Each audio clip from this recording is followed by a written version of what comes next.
It is a sea of blue at James Slater Field as the Whiteland Warriors play host to the Franklin Community Grizzly Cubs. I'm Jaden Collins, along my side, Dylan Hale and Cooper Williams. And boy, do we have a good one on our hands tonight. Oh, obviously, two of the best teams in 5A football.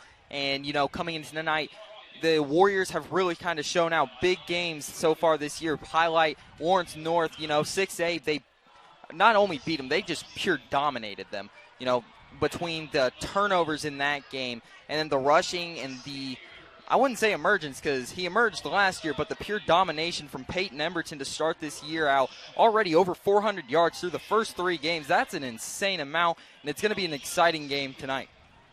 Yeah, not only is this a big game for conference, this is a big personal game for us. This is the rivalry, and this is all for the boot, guys. And Dylan, you mentioned Peyton Emberton and his dominance so far this season. And it poses the question, is it possible to stop him? I mean, he's nearly rushed for 200 yards in 2 straight games. Along with that, about 3 touchdowns in those games alone. And he's just picking up right where he left off from last season. Oh, obviously. I mean, averaging over 6 yards per carry, which is just an insane amount. I mean, if you need a first down, you rely on a guy like that. But not just talking about Whiteland. Looking at Franklin, they've also got a guy, Josh Shepard. Obviously, he's 5.6 yards per carry. He's another threat tonight, and it's really kind of proof for both teams that it's going to be a rush-heavy offense tonight. Yeah, and with Franklin, without Max Clark, we're going to be seeing a lot of running on their part. Yeah, Max Clark down in Sarasota training for the U.S. national baseball team, and without him, it's going to be a heavy dose of John Shepard and Clay Pinnick in the backfield, both two of the best rushers probably in the conference in that backfield for the Franklin Grizzly Cubs. Well, you bring up John Shepard and his dominance, but, Jaden, something you talked to me about is he didn't even start the year as the starting running back. No, I believe it was Alex Lugers who got injured against Danville. He was the number 1 guy, and, I mean, they had a lot of faith in him, but he got injured against Danville, and John Shepard took over and hit the ground running. Yeah, obviously, and, it's going to be a battle of the trenches for especially the D-line, the linebackers. It's going to be heavy contain, and it's going to be a very, a rush-first offense. You would think it'd be a slow-moving game. No, it's going to be a fast-paced game, and it's going to be to have to see who can dominate in the trenches first.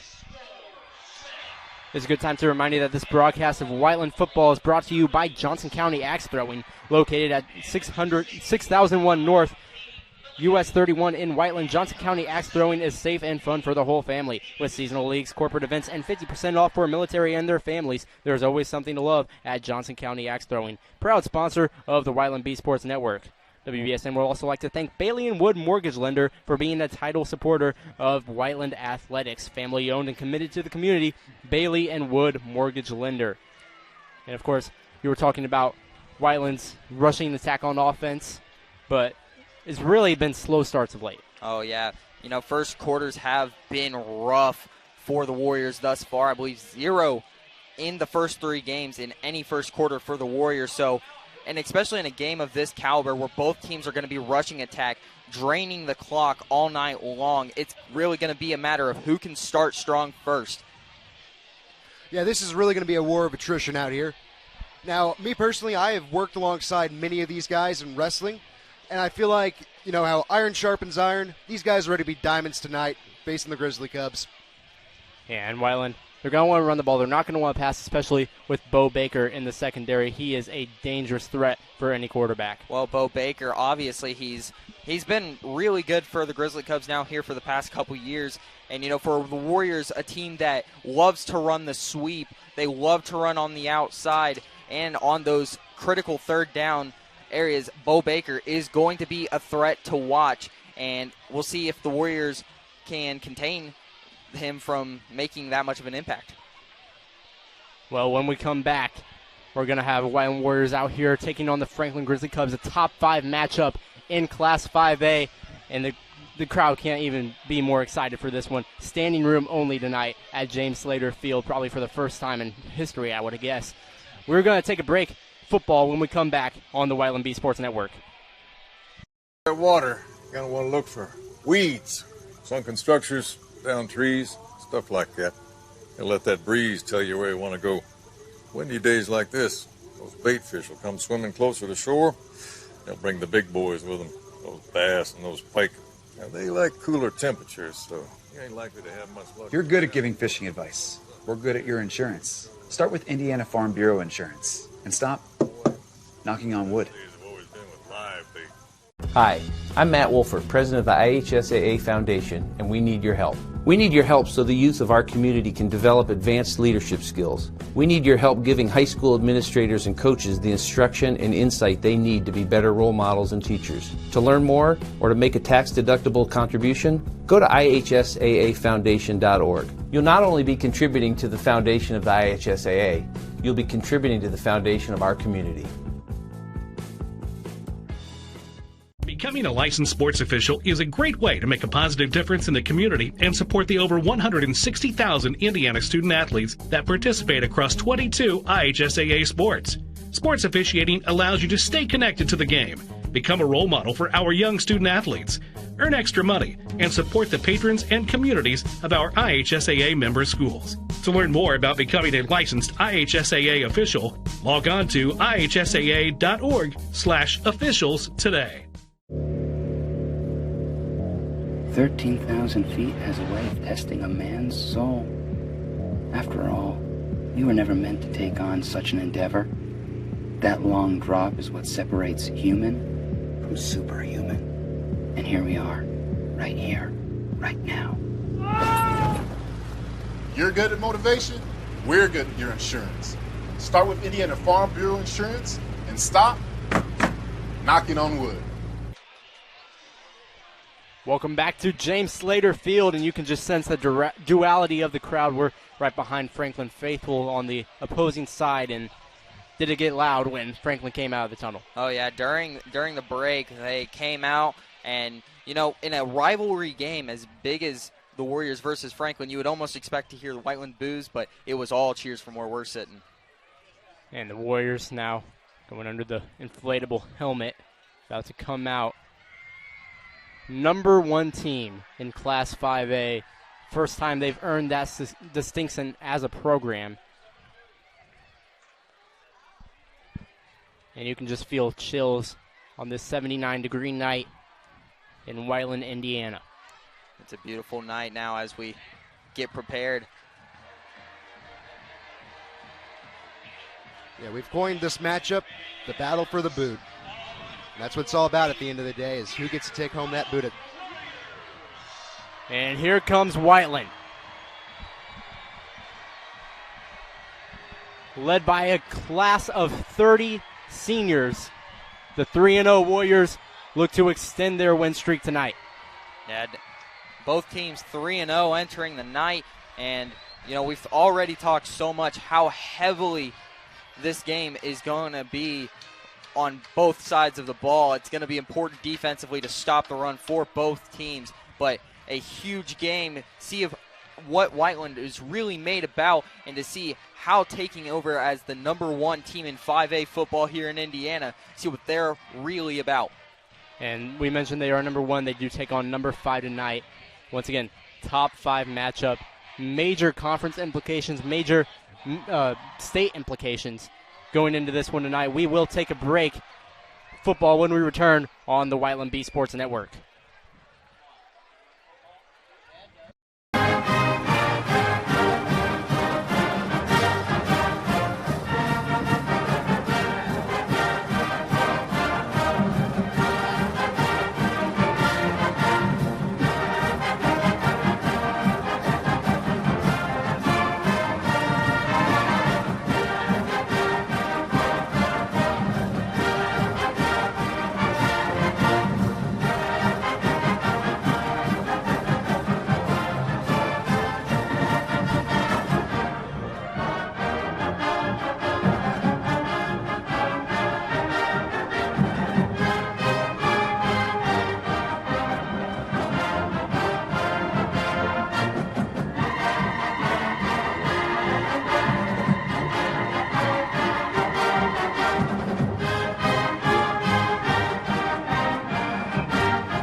battle for the boot. Friends and neighbors turned against each other for this one. Whiteland and Franklin, neighboring cities, and they will battle for the golden work boot tradition that Whiteland has kind of, dominated. But in the past few years, Franklin tied 2-2. Yeah, definitely. Past couple years, it has been an intense matchup, and frankly, I don't expect that to change anytime soon. That includes tonight. And so, you come into this year, a new year, with both teams. Peyton Emberton last year arose, so Franklin knows what Emberton is capable of. But, however, there is a bunch of new faces. Obviously, you lost the likes of, big seniors like Max Sullivan. You lost Jacob Smith. But now you have rising stars. You have Nyrus Moore-Smith, who's really taken a step up in what was already an impressive freshman campaign last year. You also have Dalton Hughes and Brady Stanifer on the defensive end that have really kind of toned up even their performance from last year. So now it has really become a vital, vital game for both teams to show what they have. Yeah, and especially going back, most of our team is seniors, so they've been through these games before, and having 2 losses on their record, they're ready to change that around tonight. And speaking of the senior class, last year they went down to Franklin and lost 35-21 in kind of heartbreaking fashion. They went in. Franklin was 0-3. They were expecting to win that game. Now, the roles reverse.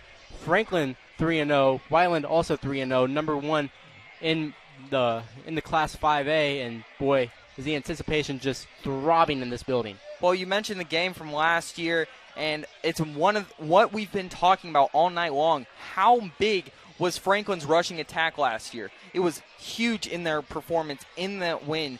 And so to come in tonight, I am sure Coach Fisher for Warriors have stressed how important it is to stop that run tonight. And the Warriors are in no way short of motivation. All week, they have been listening to the Franklin fight song on repeat in the weight room. They have pictures of Franklin holding the boot posted all around the weight room, and on the screen in the weight room, the scoreboard from last year. So Whiteland motivated as ever for this one. Obviously, you come in, and like I just mentioned, Brady Stanifer, Dalton Hughes, not to mention other aspects that have really kind of rose this year. Jakari Oliver. You also have on the defensive back position, you have Andrian Colegbo. You have people, Caden Davidson. You really have a bunch of talent on that defensive end that, like you've mentioned, it's a big senior class for the Warriors, so it's really going to be important for the Warriors now to see if they can stop the run from the Grizzly Cubs. So the Warriors won the toss. They deferred to the second half, and David Mathis will start off the battle for the boot by booting this one supposedly between the 10 and the end zone. Student section across the way on their feet. American Night will be the theme. And the kick is off. This will be returned by number 18. And there's he looked to break free for a second, got down to the 30-yard line. That was Luke Beckert. And almost on cue, Brady Stanifer was one of those who made the tackle. And, yeah, like you said, he almost broke free on that, but Stanifer able to wrap him up from behind on the legs. So now the Warriors defense trotting out onto the field, only allowing 10 points per game this season. However, it has been nothing short of fireworks for Franklin's offense through the first 3 games. So now John Shepard and Clay Pinnock, mention them in the pregame, see what they have to do here on the first drive. Pinnock set the pass incomplete, intended for Quentin Richards. He was guarded closely by Nyrus Moore-Smith on the quick out route. Nyrus Moore-Smith leads team in interceptions, and both of those came against Lawrence North. Returned one for a 76-yard pick six, so definitely a danger if you're passing his way. And especially this early in the game. As we talked about earlier, Whiteland's not scored any points in the last 3 games during the first quarter. So hopefully tonight we can get a couple points on the board and just hold that lead. Shepard up the gut, runs over one guy and gets a gain of about 6 yards on the carry. A comparison you made to me, Jaden. Derrick Henry in the NFL, obviously broad comparison, but he is a power runner, and it looked like he got contact early, but was able to just push forward, and it took a gang of 3 Warriors to really bring him down. And, people don't love to talk about vitals. Size doesn't really make the player, but John Shepard, standing at 6'2", over 230 pounds, he is tough to bring down. Pinnock rolls out. He's going to keep it, and he's going to be wrapped up short of the down marker. And it'll be 4th and about 1 or 2, depending on the spot. And boy, is this just inches right here. Yeah, almost a surprise, as it looks like they're in punt formation. Be wary of a possible fake. Obviously, it doesn't happen too much, but they are also at the 40-yard line. Clay Pinnock, the quarterback, with the duties. No returner back as it rolls out around the 21-22-yard line, and the Warriors offense will take over. That was a good start defensively for the Warriors, only able to get roughly 9.5 yards from the offense, and that's kind of the expectation for tonight for both teams. So the ball will be spotted at the 20-yard line, and here comes out Peyton Emberton, the running back in this Warriors O-line that is just unstoppable as of late. Oh, an all-senior line, Peyton Emberton, it just works, and it's beautiful when Emberton can just run lights out. An interesting alignment. Emberton out as sweeper.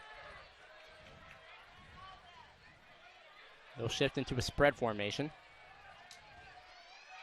It's a toss to Crowley. Crowley gets 5 yards, gets about 7 yards, and is brought down. So an impressive start for the Warriors offense. Crowley looked more like he ran and tripped over Gunnar Hicks and it kind of led to him getting down. But nonetheless, a good gain on the first play. That's definitely what Whiteland's going to need. If we can just inch our way up that line, get those first downs, and get that touchdown in the first quarter, I feel like that would just solidify everyone's hopes and expectations for this game. Denham under center in the same formation, but flipped. And it's a toss to Perkins going the other way. Perkins has room to run. Perkins sheds a tackler. Perkins around the 40. He'll be brought down at the 41, a first down for the Warriors. Perkins just has so much speed. See him at defensive back, and then you also see him in formations like that, and he really can take it, especially on the pitches and the sweeps. He's really a danger on the outside. So that's 2 plays straight in single backs. It's kind of a tendency breaker for the Warriors, as they usually have a fullback lined up. And now they're in single back again with Peyton Emberton this time. Motion Armstrong to the fullback position. More Smith in motion. Up the gut to Emberton, and he somehow gets about 5 yards of that, 5 or 6 yards of that. He looks stuffed up the gut. Emberton, he's not really a small guy, but he really just snuck away. It looked like everyone was just kind of ganged in, and yet Emberton managed to sneak up about an extra 2 or 3 yards than what I expected. So a tough run from Emberton, but that's something we've come to expect from him. Denham under center.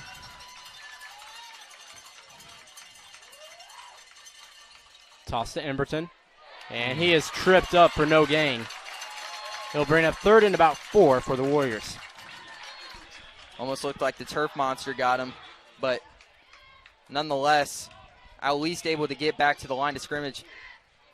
So now with 3rd down, see what Coach Fisher has up to offer. Obviously in the last home broadcast for the Warriors, we saw several interesting plays.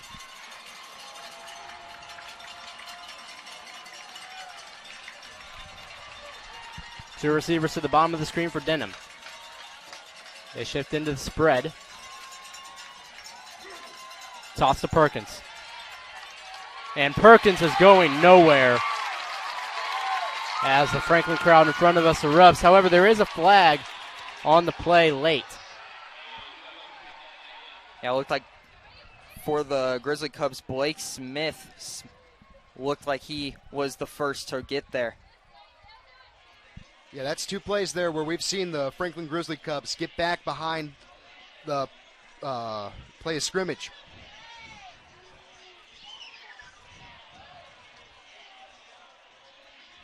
So we have offsetting personal fouls.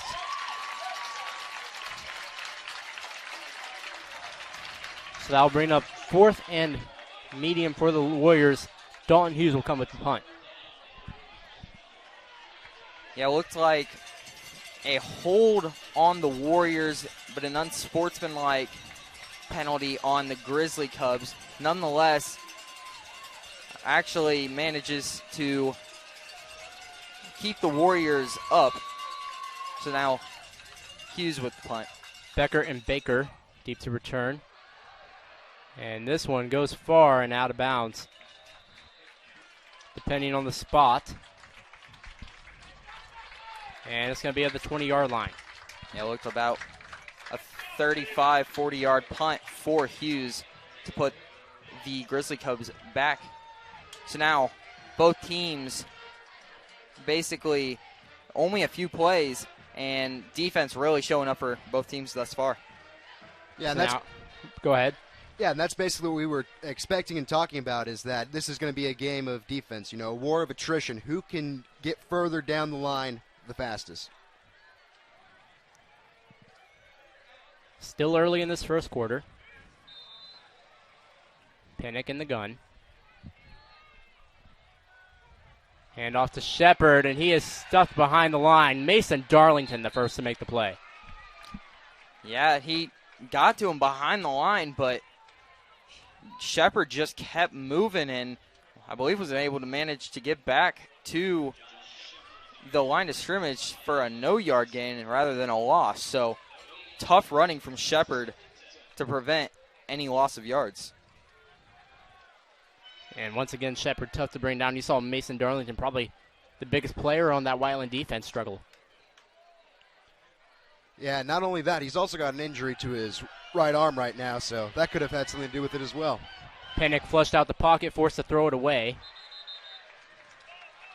And that'll bring up 3rd and 10 for the Grizzly Cubs. Brady Stanifer was really closing in on him, kind of had the spy on him. And, Pinnock, a dual-threat athlete, so he can run it and will run it when he needs to. So smart for Stanifer to stay in the zone and watch him.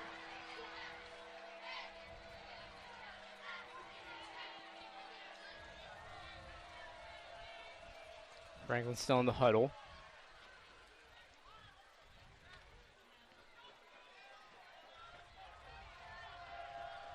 And it's going to be doubles.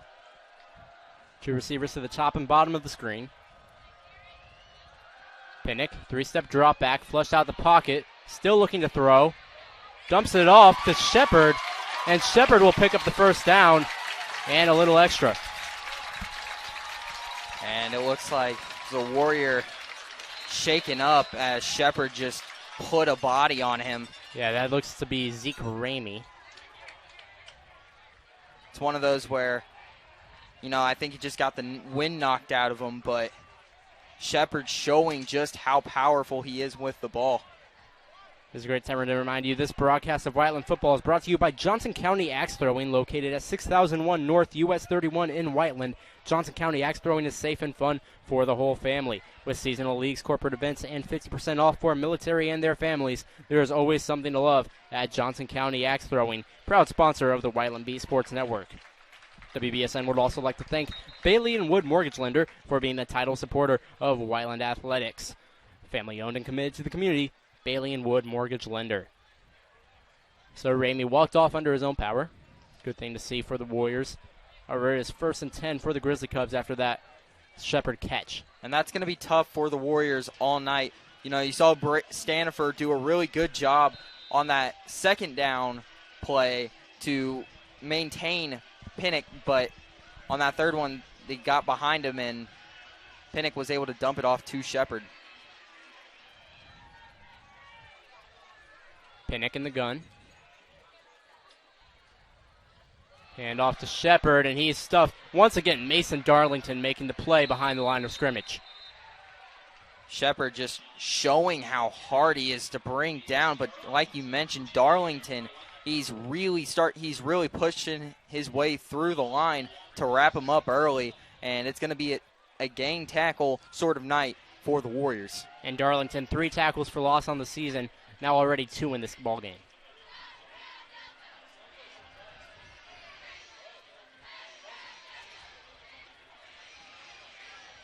Tight end trips to the bottom of the screen. Pinnock takes a snap, hands off to Shepard. Shepard outside zone. He's brought down after a gain of about 3 on the carry. And it'll be third and long once again for the Franklin Grizzly Cubs. Yeah, so the key to bringing a guy down of Shepard's power, go for the legs. That was a really good attempt to do that, to bring him down for a short gain. Tight end trips to the bottom of the screen once again.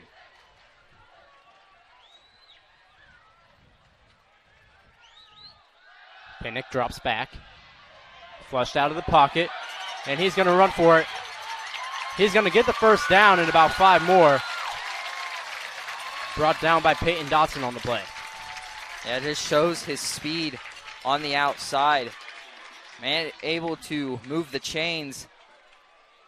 And again, the dual threat of Clay Pinnock is going to prove to be uncomfortable for the Warriors. So now over halfway through this first quarter. Tight end trips to the boundary again.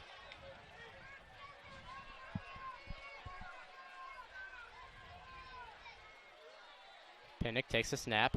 Hands off to Shepard. Shepard is brought down immediately by Blake Driver, and Brady Stanifer with the hard finish right there. Yeah, it really just looked like he went for an unsuccessful spin move out the gate, and Stanifer and Driver, the combination of those two, able to wrap him up, and Stanifer, you know, Cooper, in your sort of wrestling expertise, sort of slammed him down there. Yeah, and that's definitely something that I've expected from Blake. Having wrestled with him for, almost 6 years, he is definitely one to pick you up and throw you down. Pinnock in the gun once again. He's going to roll out, looking to run. Doesn't have much room, however, and he is brought down by Sam Allen. Sam Allen able to really get him, but, you know, Shepard laid a good initial block, but Pinnock went further out, and Allen with a good finish to actually stop him behind the line of scrimmage. So now, if you're the Warriors, look for the pass, but you've got to maintain Pinnock from rushing from the outside. Third and long once again. The Warriors have their third chance of this drive to finish a set of downs.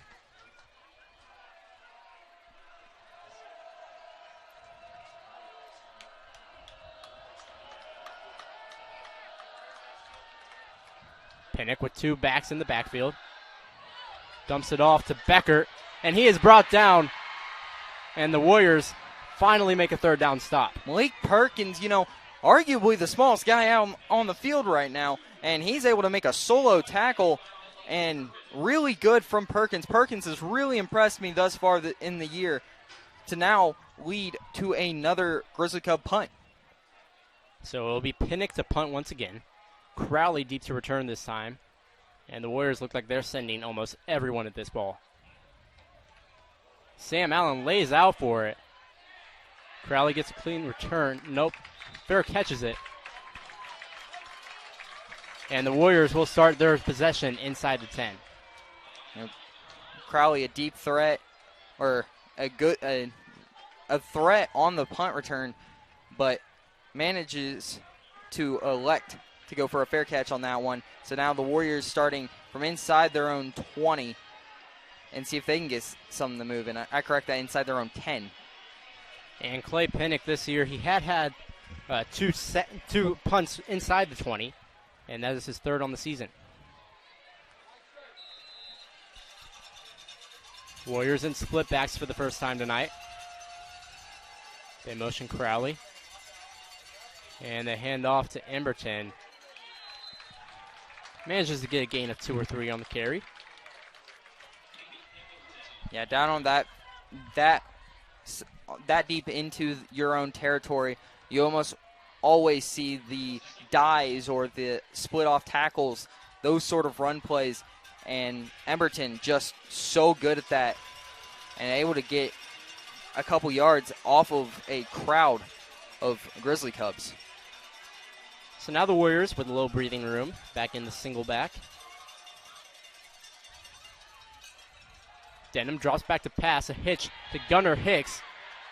Reaches out for the first down, and he'll get it. Gunnar Hicks, you almost always can rely on him. Really good at running the hitch route. And, we've seen it a few times this year already. And Hicks makes a good first down to really get them out of troublesome territory. And we mentioned Gunnar Hicks. He had no receptions against Decatur Central. 3 of his receptions coming against Lawrence North, all on hitch routes. Not to mention that incredible fourth down conversion in that game. Warriors motion into the I form. Moore Smith in motion. Hand off to Moore Smith. Armstrong leads the way. Moore Smith makes his way down for a 15-yard gain. Brings it out to the 35-yard line for the Warriors. And it'll be a first down. Credit where credit is due to Devin Armstrong. Armstrong really led the way and is what allowed Moore Smith to get an additional 10, 15 yards on that play. Warriors break the huddle.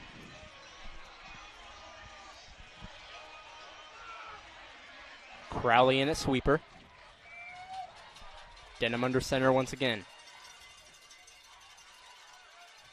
Hand off to Crowley. He cuts it up the middle, and Crowley has room. Crowley, the 40, the 30. No one is going to catch him. Jonathan Crowley is back, baby. Jonathan Crowley, he's got the speed, but the decision-making. However, there are flags on the play out of around the 40-yard line. See what those are about. If it holds, it's a 64-yard touchdown for Jonathan Crowley. However, Laundry on the field. Jonathan Crowley, he's been able to make runs like that. Obviously, the notable one coming in week 1 against Columbus East now as we await the call. Yeah, you could almost hear a pin drop out there. Everyone is. And it's a touchdown. Looked like a legal procedure on Franklin. And now David Mathis try and cap on the extra point. They did have trouble with the field goal execution last week at Decatur. They fumbled one snap and then another one was blocked. But extra points, they had no problems. Yeah. Just an incredible run by Jonathan Crowley. And the woes of first quarter troubles are over for the Warriors. Yeah, this is an incredibly important play for this game and for the entire season for the Warriors. Field goal splits the uprights, and it is a 7-0 lead for the Whiteland Warriors. Now, coming in, Warriors, they've scored first, so we'll see how that momentum leads them into their next defensive drive. Already, the Grizzly Cubs third. And who would have thought in a game where we were going to have ground and pound that a 64-yard one-cut touchdown from Jonathan Crowley would break even. Crowley already now with a couple carries and now far, far ahead. It's kind of obvious on a 60-yard run, but that type of momentum to lead in forward, especially this next drive for both teams is going to be important to see how the rest of this game plays out. So it'll be Bo Baker, deep to return again, along with Luke Becker. And Bo Baker is a deadly returner. He hasn't had that many opportunities with, Franklin's dominant wins to return kickoffs, but when he does, he has 2 returns, 130 yards, and a touchdown. And already in the start of this game, we saw a Franklin returner almost break free. That was Betchert. So due to the penalty, Warriors will kick from the 50. And David Mathis might get his first touchback of the year here. Mathis definitely with a leg. Soccer player, dual sport athlete. Pardon me, they'll kick from the 45. It was a 15-yard penalty. They will kick from the 45-yard line of Franklin. Something we rarely see in high school sports.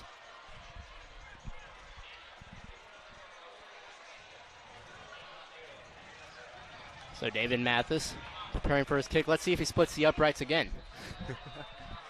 Well, I know he can kick from 50.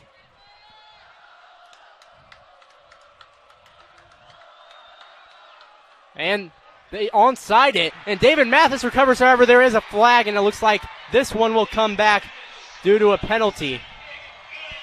A little bit of a Pat McAfee shenanigan right there, recovering your own kick. Oh, obviously, but it will be on the Warriors. It looked. Now they're signaling that it's Warriors possession. And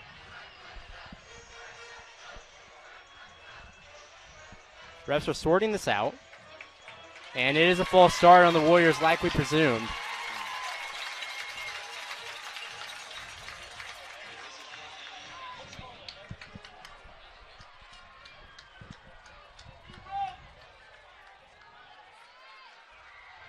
So Zach Rudolph, the special teams coordinator, dialed up that one, but it looks like it's going to come back. Well, it was a good attempt. They definitely weren't expecting it. I believe that was Stanifer who was on the recovery. But now as the re-kick, almost don't expect to see that again.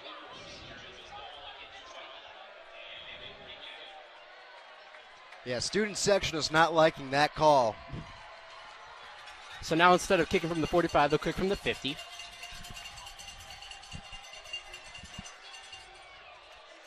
Unlikely we see another onside kick.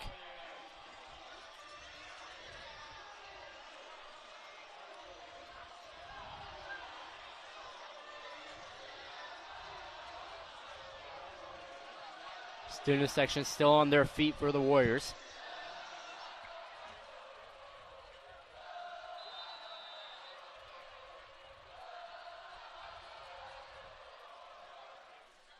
And a little bit of a sky kick to Bo Baker. Bo Baker makes a cut. Bo Baker down the sideline. And he'll be pushed out of bounds. But it looked like Dalton Hughes on the effort. However, we just saw the explosiveness of Bo Baker. Yeah, Bo Baker. We haven't called his name much tonight yet. However, his first big play of the game comes off the kickoff return. And now that was about I would say about a 30-yard gain on the run back, fielded at about the 10. So Franklin at their own 38, looking to answer. You'll have tight end trips to the top of the screen for Clay Pennant. Yeah, Warriors, to keep this lead, are not going to look to give up any yardage here. Hand off. And this is a new face right here, Lance Jones.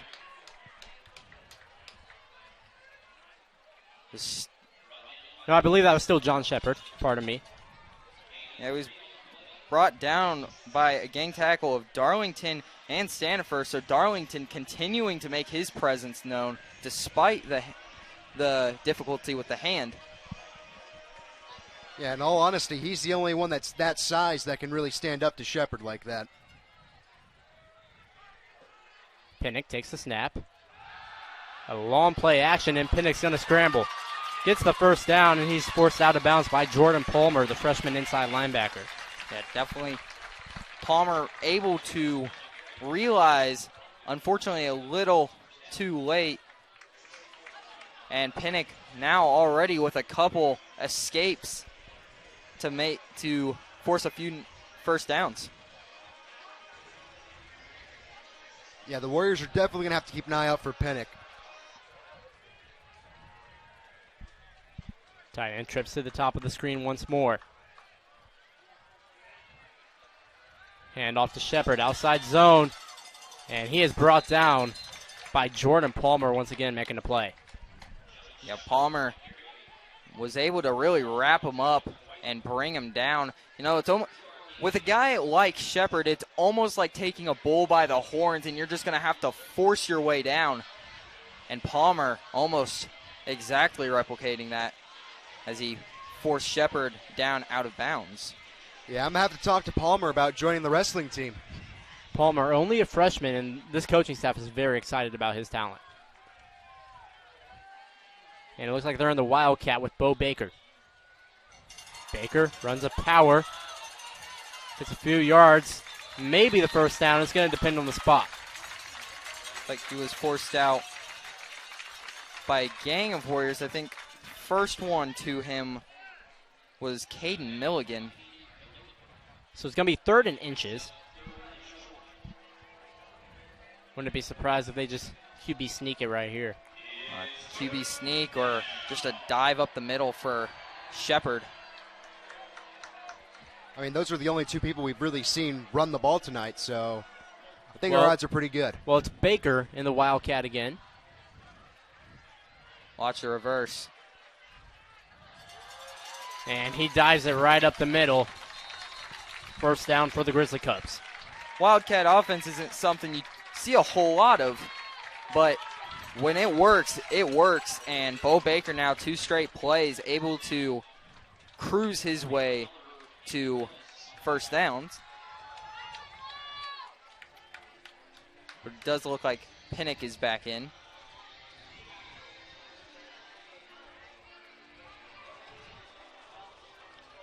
But now in the backfield, you have John Shepard moving to H-back and Caleb Owens making his first appearance in this game.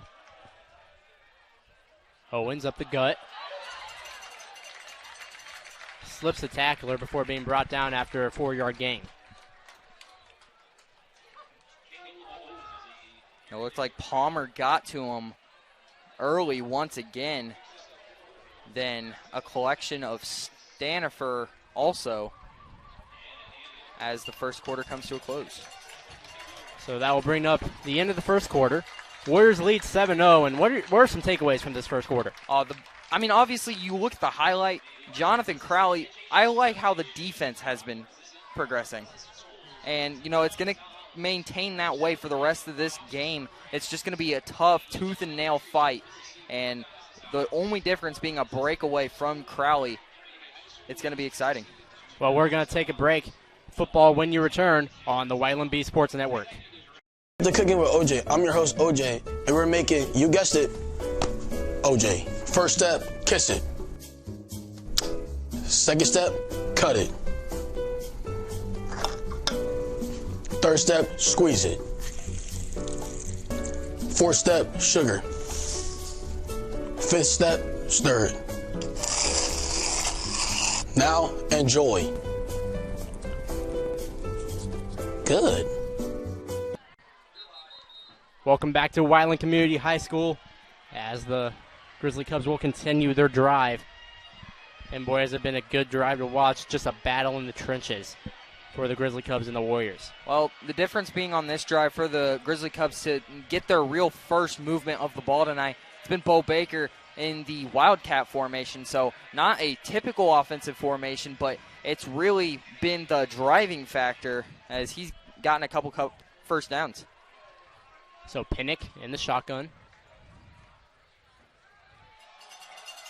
Hand off to Shepard, I believe that's Caleb Owens. Caleb Owens gets a gain of about 5. Bringing up 3rd and manageable for the Grizzly Cubs. Give the credit to this Warrior defense. It's been 3rd downs consistently, but it's also been consistent momentum for the Grizzly Cubs, at least on this drive, to get 3 or 4 yards per down. Yeah, we're definitely seeing them inch further and further up the field, and that's something that the Warriors are going to have to put a stop to. Caleb Owens in the backfield once more. Pinnock will go on the QB power, and it's going to depend on the spot. I think it's going to be just short.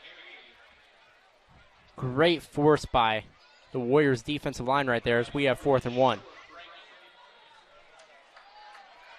Now, interesting, we've seen them run different formations already. It seems like we've seen a new trick each drive thus far. Wildcat doesn't look like it's going to appear on this one. However, I'd watch for Caleb Owens to go right up the middle. So Pinnock under center, something we rarely see. And the Warriors are on alert for a QB sneak. Try to get them draw off sides. And I think they got it. First down for the Grizzly Cubs. Yeah, it appeared so. Darlington looked once again to be in there. But a good push from Pinnock. Yeah, this is definitely danger close for the Warriors. This is the closest that the Grizzly Cubs have been this entire game.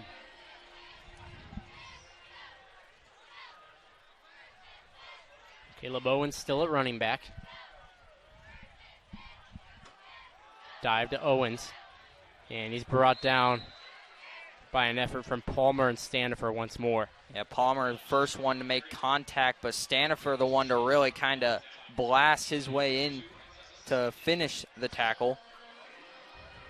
As Owens continues his stretch.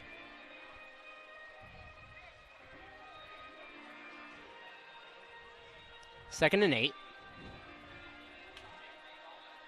One thing to note, Shepard did just come back in the back position. And they flexed out. I believe that is Nick Barger. And Pinnock under pressure. Dumps it off to Shepard. However, there was a flag in the backfield as Shepard continuing to roll down the sideline. However, it looks like it's going to come back due to a holding penalty. Yeah, I was about to say it looked like the left side. I couldn't tell if it was the guard or the tackle, but he hooked the right end. And as Pinnock Pinnock had nowhere to go, but he managed to find Shepard. I mean, how could you miss him? And it seems like every other time Pinnock drops back, give a little credit to the whole line, but he is just under duress. Yeah. But no doubt this gives the Warriors a sigh of relief, as now it's going to take a lot more than a QB scramble of 6 or 7 yards to get the first down. So now the Warriors in the nickel package. It's a screen to Richardson, and he is stuffed immediately by Brady Stanifer, who has been making plays all night for this Warriors defense. Well, Stanifer, Darlington, it's been the two of them. Stanifer really preventing the long gain. Darlington able to pull pressure. The Warriors defense really impressing tonight. So it's 3rd and a mile for the Grizzly Cubs as they break the huddle. This is the exact position the Warriors want to be in right now.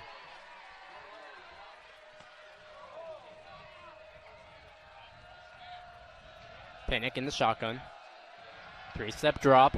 Pinnock fires down the sideline. Wide open is Beckert, but he is overthrown. Yeah, it looked like the defenders got lost in the pass as Beckert really just ran a streak route. But an overthrow, but there is a penalty marker. Yeah, and it looks like ref could be indicating roughing the passer.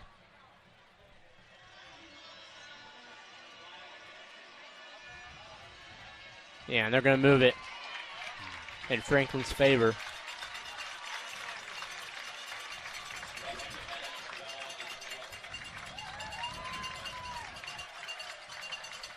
So that brings it to 3rd and more manageable.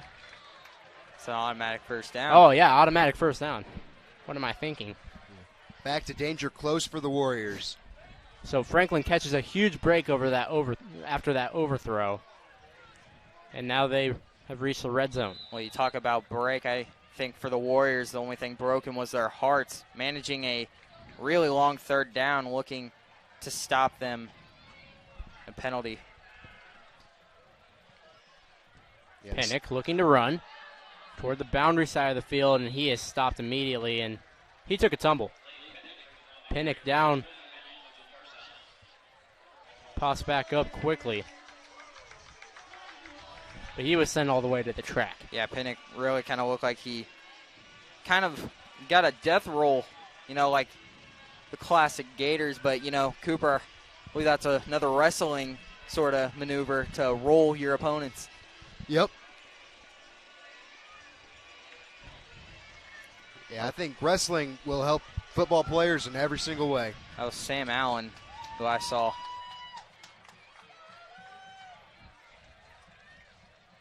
Pinnock drops back to pass. Scrambling. Throws it to Shepard, who cannot hold on. Tried to make a toe tap grab on the sideline. What a toe tap grab that would have been. Looked like he almost got it one-handed, and to tap that would have been an impressive catch. So now it's 3rd and long once again for the Grizzly Cubs. They've been in this situation several times over. Student section is getting hyped back up again. You know, they were waiting with bated breath once that penalty got called. Well, you saw in the last 3rd and long play, I would watch for Beckert. Bo Baker in at halfback. Tight end trips to the top of the screen. It looks like Shepard is in at H-back. And we have a timeout called by the Warriors.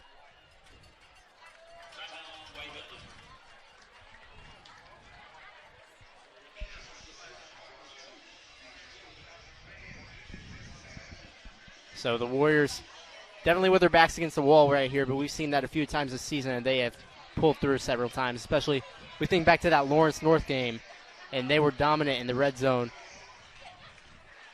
with picking off the quarterback about 4 times. And no doubt.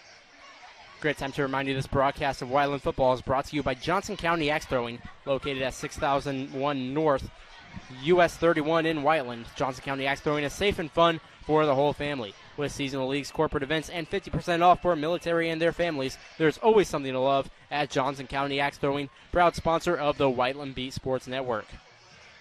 WBSN would also like to thank Bailey & Wood Mortgage Lender for being a title supporter of Whiteland Athletics. Family owned and committed to the community, Bailey & Wood Mortgage Lender. You know, one thing that we mentioned before the timeout, Bo Baker in the back, I would really look to watch the out route. Well, so now it's split backs.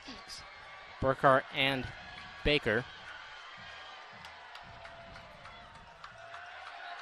Pennick scanning. Flushed out once more. And this throw is unmanageable for Baker, and Pennick taking his time to get up off the ground. He was hammered by Peyton Dotson on the play. And Dotson really, that's now 2 plays that we've seen him a little shaken up from a hit. But he does get back up. And Franklin does have a lack of experience at the backup quarterback position. Their backup quarterback, Grayson Betts, I believe the nephew of Benji Betts, the principal of Whiteland Community High School. So just showing you how close together these 2 schools are in these 2 communities.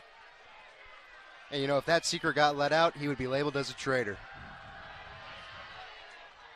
And just off the hands of Richardson was Pennick's throw. And the Warriors will turn over on downs. And now the momentum in favor for the Warriors. It was a mixture of emotions of a drive for the Warriors, but they do prevail. And now to see how the Warriors respond.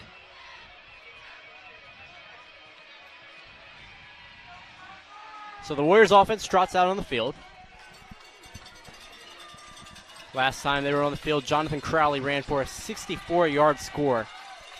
And now he is a single back.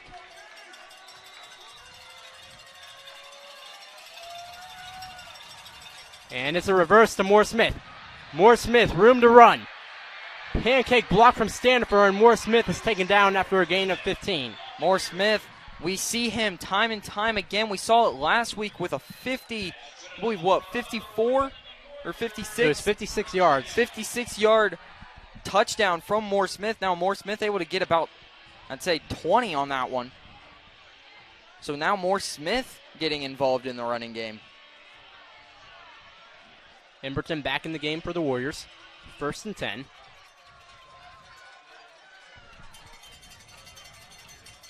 And it's a pitch to Emberton. And he is stuffed at the line. Maybe a gain of 2. Will bring up 2nd and 8 for the Warriors. However, a flag late. I think it's going to be unnecessary roughness. Yeah, it looked like some chirping back and forth. Possibly a personal foul.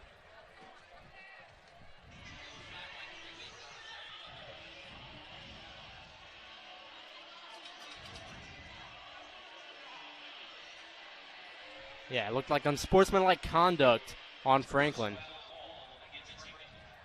And this could be automatic 1st down for the Warriors.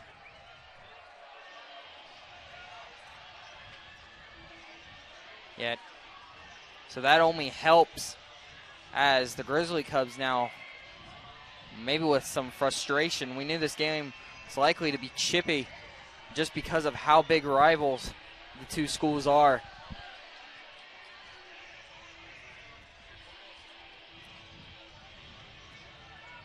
Little under halfway through the second quarter. Denham under center once more.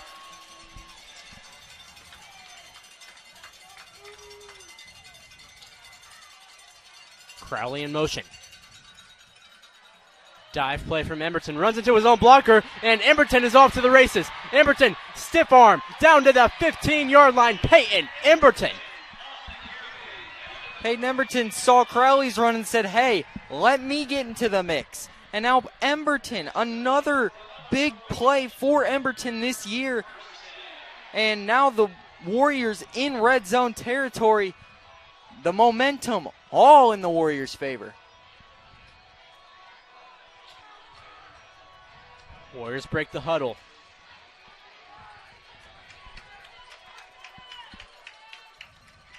Moore Smith in motion. Dive to Emberton once more. Emberton sheds a few tacklers, and after a gain of about 6,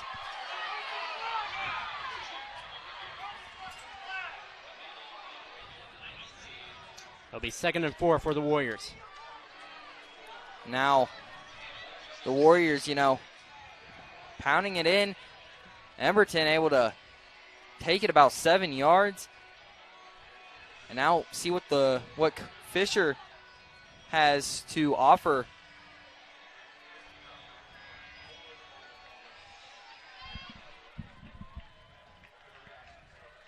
Denham under center. Dive to Emberton. Emberton up the gut. And the ball is loose. Franklin will recover inside the 5. Emberton. However, it looks like the ref is ruling him down.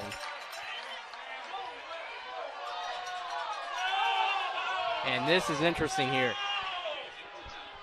It got chippy on the last play, and now Franklin fans are really ticked off. Yeah, the sea of boos really prominent now. However, that is an interesting call because it brings up a Warriors 1st and goal. That could prove to be a huge. And if it went the other way, you never know what Franklin would have done with it. Emberton once more, his 4th carry in a row. Stretching over, and it looks like he'll be short. 2nd and goal. And I think we can guess what the play call is going to be right here. It's either a dive for Emberton or a sneak from Denham. I would almost it looks like it. I think Denham is going to just pull forward here. Denham with the sneak. Touchdown, Warriors.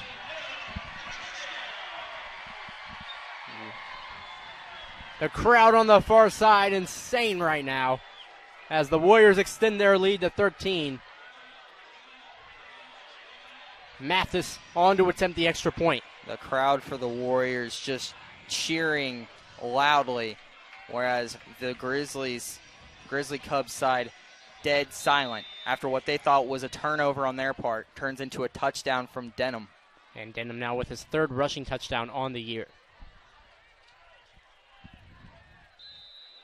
Extra point from Mathis splits the uprights, and the Warriors have a 14-0 lead in the battle for the boot. No doubt. An exciting game now. And with 5 minutes left, Grizzly Cubs trying anything to get their momentum to go into the half, especially with the Warriors getting the ball after the half. Yeah, in this battle, 14 points ahead over the other team. I mean, even coming over the half, momentum definitely on the Warriors' side. Well, we talked about slow starts, and the Warriors, it's almost like they said no. They changed their entire momentum and everything, and now the Warriors with 2 consecutive touchdown drives.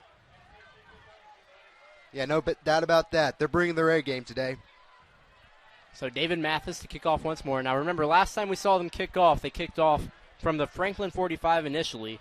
They kind of did an onside kick where David Mathis recovered it, and then it got called back due to a false start. Well, I think if you're Mathis here, you almost have to kick it away from Bo Baker, because Bo Baker, such a deadly returner. We saw it on the last kickoff attempt. And now, as Mathis lines up, see who will return the ball for the Grizzly Cubs. Well, it's Beckert and Baker back to return once more. Mathis runs up for the kick. Beckert runs to field it. Becker tries to flip field, cuts up the middle, almost breaks loose, and he is brought down by, it looked like Nyrus Moore-Smith on the effort. Yeah, so and that is one thing to note for the Warriors this year, is that they have had several players in seemingly almost every game that have been deadly on the return. So that is one thing moving forward that the Warriors may look to improve on.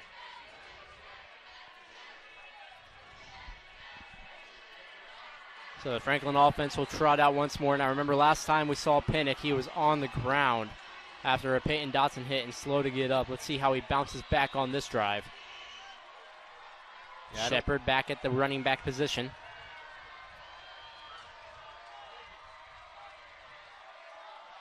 Hand off to Shepard. And he'll somehow manage to gain a 5. He was stuffed immediately, but just keeps driving those legs. Yeah, Shepard. And that one, Dalton Hughes looked like he got in on the mix as well. And Shepard, like you said, just keeps pounding. A part of me wonders, how would their team do right now if they had Max with them? Because we're seeing them run the ball to Shepard, and they're doing a fairly good job at it. And a miscommunication with the snap. The ball is loose, and it's hopped on by the Warriors. Brady Stanifer, the man on alert. Brady Stanifer called his name all night long, and now, after what was just a tumbling ball everywhere, it seemed like it was just all over the place. Yeah, Pinnock did not catch the snap cleanly. Bounced off about 5 different players' heads before Stanifer was finally able to dive on it. And now the Warriors take over in plus territory once again. The momentum increasingly in the Warriors' favor, as now not only do they get the ball back at the 35-yard line, there's only 4 minutes left on the clock. They can run this down, and if they score, they also get the ball back at after the half. So that is prime position that I'm sure the Warriors want to be in. Crowley in motion. Hand off to Crowley. He has room ahead of him. Green grass, and Crowley has scored. Once more, Jonathan Crowley with his second touchdown of the game. But hold up, there is a flag. We'll see, and it looks like the Whiteland offense will stay out here.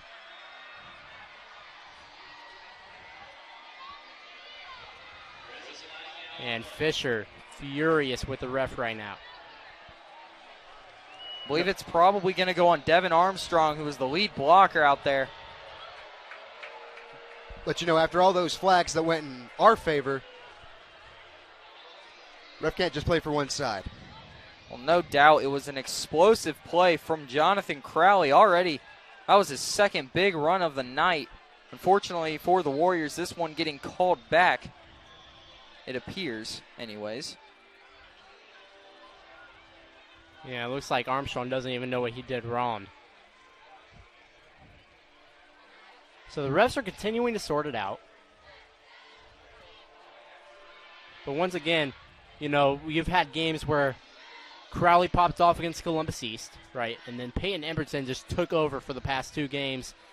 And the past 2 games, no one really talks about, but Crowley only had 53 rushing yards in the past 2 games combined. So now we're seeing a healthy dosage of both when it really means most. Well, definitely. But that is the prime.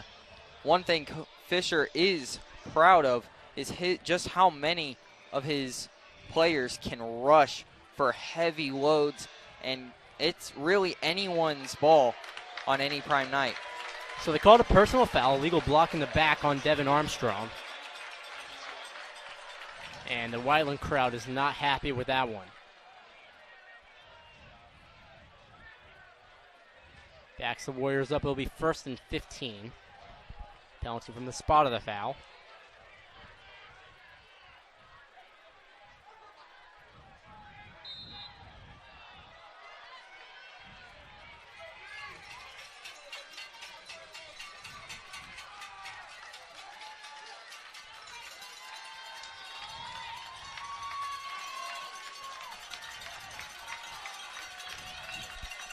First and long.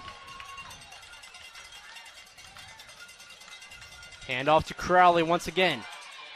And Crowley stuffed after about 5 yards. Tried to stay on his feet right there for a second effort. And it'll bring them to the original down and distance, 2nd and 10. Well, Crowley was met pretty quickly, able to get a couple yards back. And now it sets the Warriors up 2nd and 10. And we'll see what the decision to go for is here.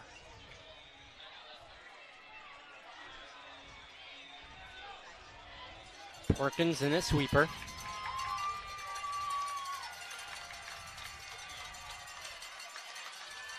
Perkins in motion. Denham drops back to pass.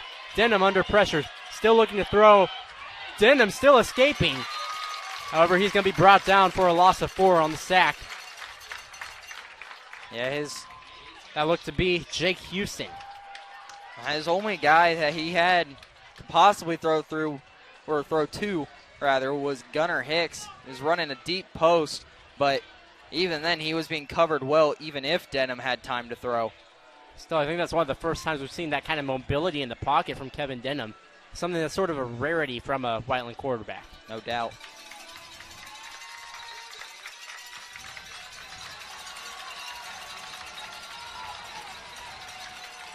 Denham rolls out. He's going to throw. And it's caught by, no, broken up late. Intended for Moore Smith, and Moore Smith took a hard fall after that one. It looked like it was a safety, Zach Reese, in coverage.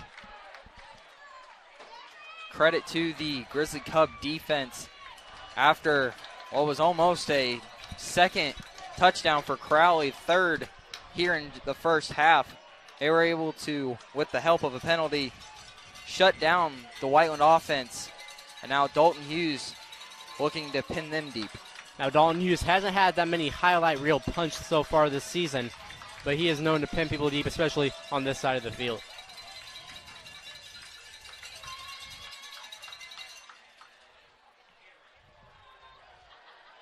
This one, great punt from Hughes. Pinned them inside the 10-yard line.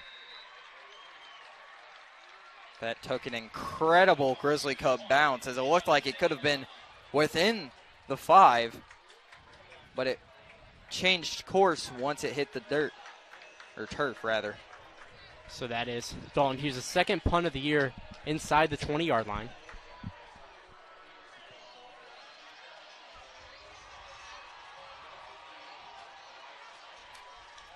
And the Grizzly Cubs will trot out, looking for a 2-minute drill.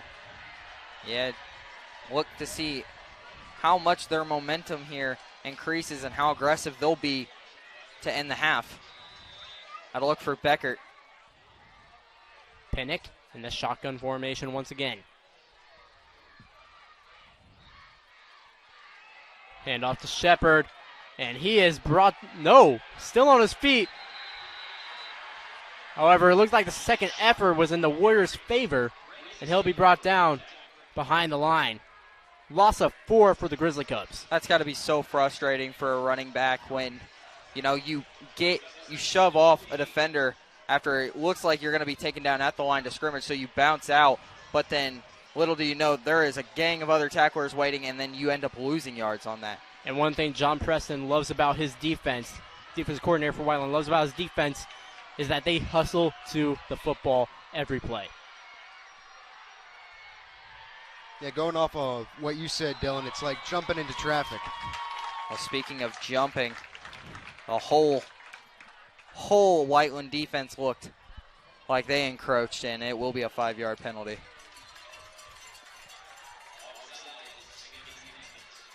Yeah, so Mason Darlington, who's been so fast off the ball so far this evening, they're going to pin that on him. Trying to get that jump start once again. Less than 2 minutes to go now. However, Franklin doesn't really have that much of a passing attack. It's going to be interesting to see here what they can do for the 2-minute drill. Hand off to Shepard, outside zone. Shepard rumbling, tumbling down to the 17-yard line. And you notice behind the Franklin offense, you have the Bantam League kids all yelling, trying to get their part in the student section tonight. I remember those days, sitting back, so excited. Yeah, so it is Bantam night here in Whiteland. Also American night is the student section theme. Can only imagine how loud it is down on the Grizzlies' side. You know, speaking of the crowd noise, the Warriors yesterday practiced with simulated crowd noise going through the loudspeakers here on the field. Hand off to Shepard. Outside zone once again. He cuts up field. Flag on the play as he was brought down by Darlington and Oliver. Depending on who this penalty is on, it looked like John Shepard got close, maybe short a yard.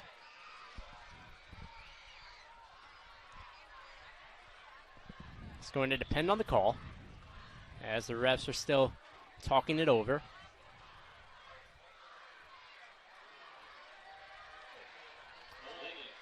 And it looks like it's holding on Franklin. That penalty's declining, and it'll bring up 4th and short. From deep in their own territory, Franklin will be forced to punt. Yeah, no doubt, because with a minute left, I mean, if they wouldn't convert on the 4th down, that is well within David Mathis's kicking range. But with still a minute and a half left on the clock, there's no doubt, or there's no question what the Warriors would do.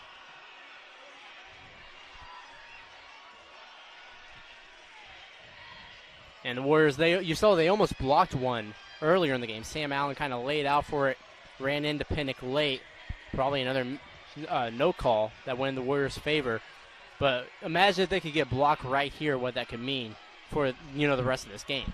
Well, the Warriors so good at getting to the punter. And we'll see if they can get one here tonight off of Pinnock.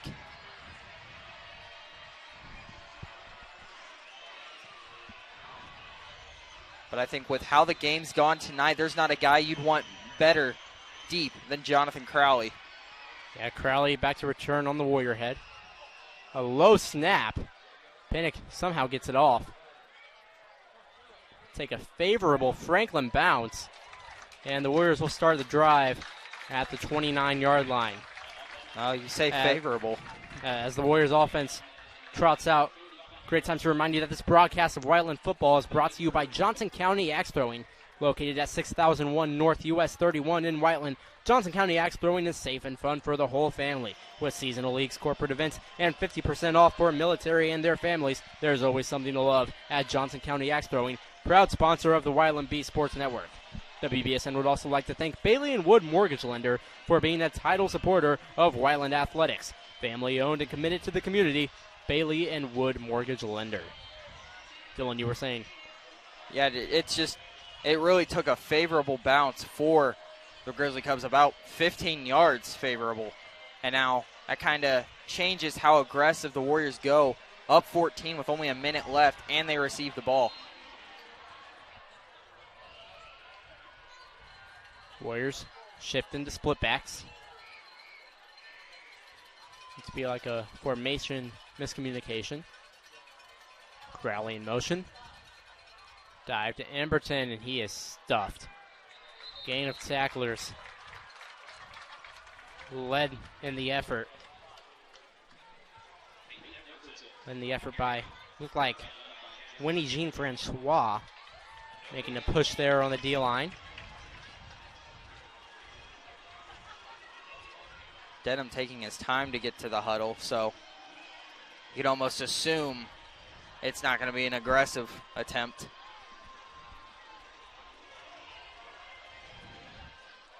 Less than a minute to go now in this half. Moore Smith in motion. Sweep to Nyrus Moore Smith. Cuts upfield and he is stuffed.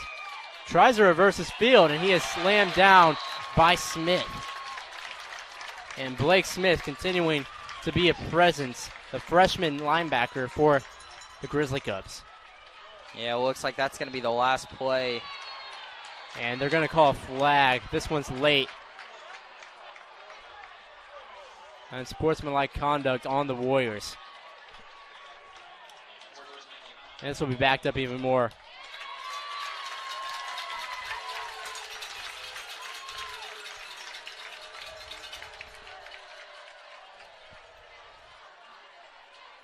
Looks like that one's going to be called on Moore Smith. Moore Smith, usually a quiet personality, not known to have a hot head. However, he might have been mad about that slam down from Smith. I managed to talk to Moore Smith last week before the game against Decatur, and like you said, soft-spoken, not a guy that you would typically see chirping, but probably a little frustrated as it seemed it was a little bit aggressive on the slam. So 3rd down and 30 yards to go. Franklin does have a timeout, although the clock is running, and it looks like Whiteland may not have to run a play. And they're going to let the clock run down. And the Warriors will go to the half. A little bit on the sour note, but on the positive, 14-0 lead in the bottom, in the battle of the boot. Pardon me. Yeah, no doubt. It's been an exciting half of football. Franklin may be held scoreless. However, they have had a lot of positives from them, especially in a lot of their early defensive ends. Really the difference being long distance runs. Peyton Emberton had one to get them into the red zone. Obviously, Jonathan Crowley started the scoring fest for the Warriors with a 60-plus yard touchdown.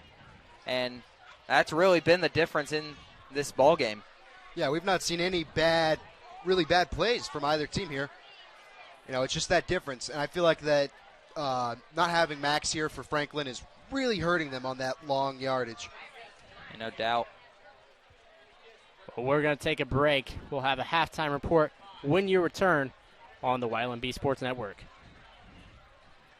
Water, you're going to want to look for weeds, sunken structures, down trees, stuff like that. And let that breeze tell you where you want to go.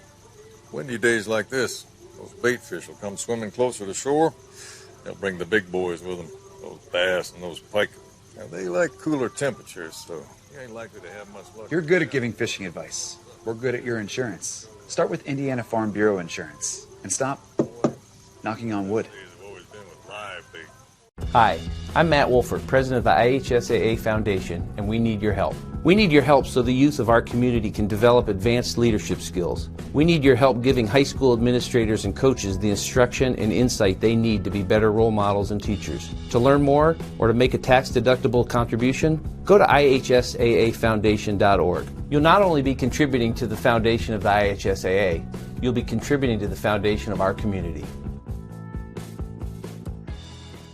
Becoming a licensed sports official is a great way to make a positive difference in the community and support the over 160,000 Indiana student athletes that participate across 22 IHSAA sports. Sports officiating allows you to stay connected to the game, become a role model for our young student athletes, earn extra money, and support the patrons and communities of our IHSAA member schools. To learn more about becoming a licensed IHSAA official, log on to ihsaa.org/officials today. 13,000 feet has a way of testing a man's soul. After all, we were never meant to take on such an endeavor. That long drop is what separates human from superhuman. And here we are, right here, right now. You're good at motivation, we're good at your insurance. Start with Indiana Farm Bureau Insurance and stop knocking on wood. Welcome back to Whiteland Community High School, home of the Warriors, here at James Slater Field. And the Warriors in a commanding 14-0 lead over the Franklin Grizzly Cubs. However, the Tides can turn at any moment in this one. Oh, no doubt. I mean, you say commanding lead, but really the difference, it's not been one side just over dominating the other. The difference being, obviously the Jonathan Crowley 64-yard touchdown. That was so far the highlight of the game. But the second touchdown coming off of, well, especially what the Franklin fans would consider a questionable call with the fumble that was called back as Emberton was called down, and that led to the Denham touchdown. So really that is the only big difference here in this game. Both sides playing a great game of football. Yeah, and you mentioned, some questionable calls early, a lot of them in Whiteland's favor, we will mention. But besides that, it hasn't really been clean football on both sides. No doubt. I mean, from the start of the half to where we are now in this game, I mean, it's been chippiness, including into the last play where Nyrus Moore-Smith, an unsportsmanlike conduct call after he was roughly brought to the ground. So I honestly don't see that changing here in the second half. But if you're on the Warriors side, that's something you do want to clean up. Yeah, and as you mentioned, the chippiness has been insane just in this first half alone. Who knows what's going to happen in the second half? These are two teams that honestly they have hate for each other, and that's not putting it lightly. It's a love-hate relationship. Neighbors, respect one another, but when it comes time, especially when you're two top 5 teams in 5A football, I mean, it really makes for a gritty football game, and that has been evident here tonight. And one thing key to keep the goose egg on the board for Whiteland is they've been able to stop John Shepard every down. And their defensive line has been playing insane, probably their best, most complete game all season. Mason Darlington is, the first guy I'd like to call out. You've had the big game from Brady Stanifer as well, but that's something you come to expect. Now, Darlington, a force on that line. We knew this, but to be able to really contain John Shepard, and even if he can't bring him down, he slows him down enough for a gang of Warriors to come in and finish the tackle. It's been impressive for me, especially considering Darlington is dealing with the issue in his hand. Yeah, Darlington obviously sustained a ligament injury against Decatur Central last week. I showed up to watch them practice, and he was in a full cast on his right arm. And that's something you see a guy in a cast, you're like, is he going to play on Friday night? Obviously, Darlington gritting it out, and he will do whatever he can to make this team win. No doubt. And he and the rest of the Warrior defense, I mean, they have put together some impressive stops. You do the noticeable one where the Grizzly Cubs were near the red zone, and with help of penalties and all that, they were able to lead to a 4th down stop, and that really has propelled for the momentum of this game. Well, one danger in the Warriors game so far is their ability on special teams. They've been kicking to Bo Baker pretty comfortably, and even when they're not kicking to Baker, it's Beckert who is making a tremendous effort on the return game. Yeah, Beckert, one of their leading guys in receiving ever since Max Clark has not played since game 1. So Beckert being their leading receiver, then Bo Baker, the dangerous defensive back. Both have speed, and both have proven their deadliness here in the kick returns tonight. Well, with that, we're going to take a break. We'll have more scores from around the area when we return. 2-minute break. You're watching Whiteland football on the Whiteland Beat Sports Network. Water, you're going to want to look for weeds, sunken structures, down trees, stuff like that. And let that breeze tell you where you want to go. Windy days like this, those bait fish will come swimming closer to shore. They'll bring the big boys with them, those bass and those pike. Now, they like cooler temperatures, so you ain't likely to have much luck. You're good at giving fishing advice. We're good at your insurance. Start with Indiana Farm Bureau Insurance and stop knocking on wood.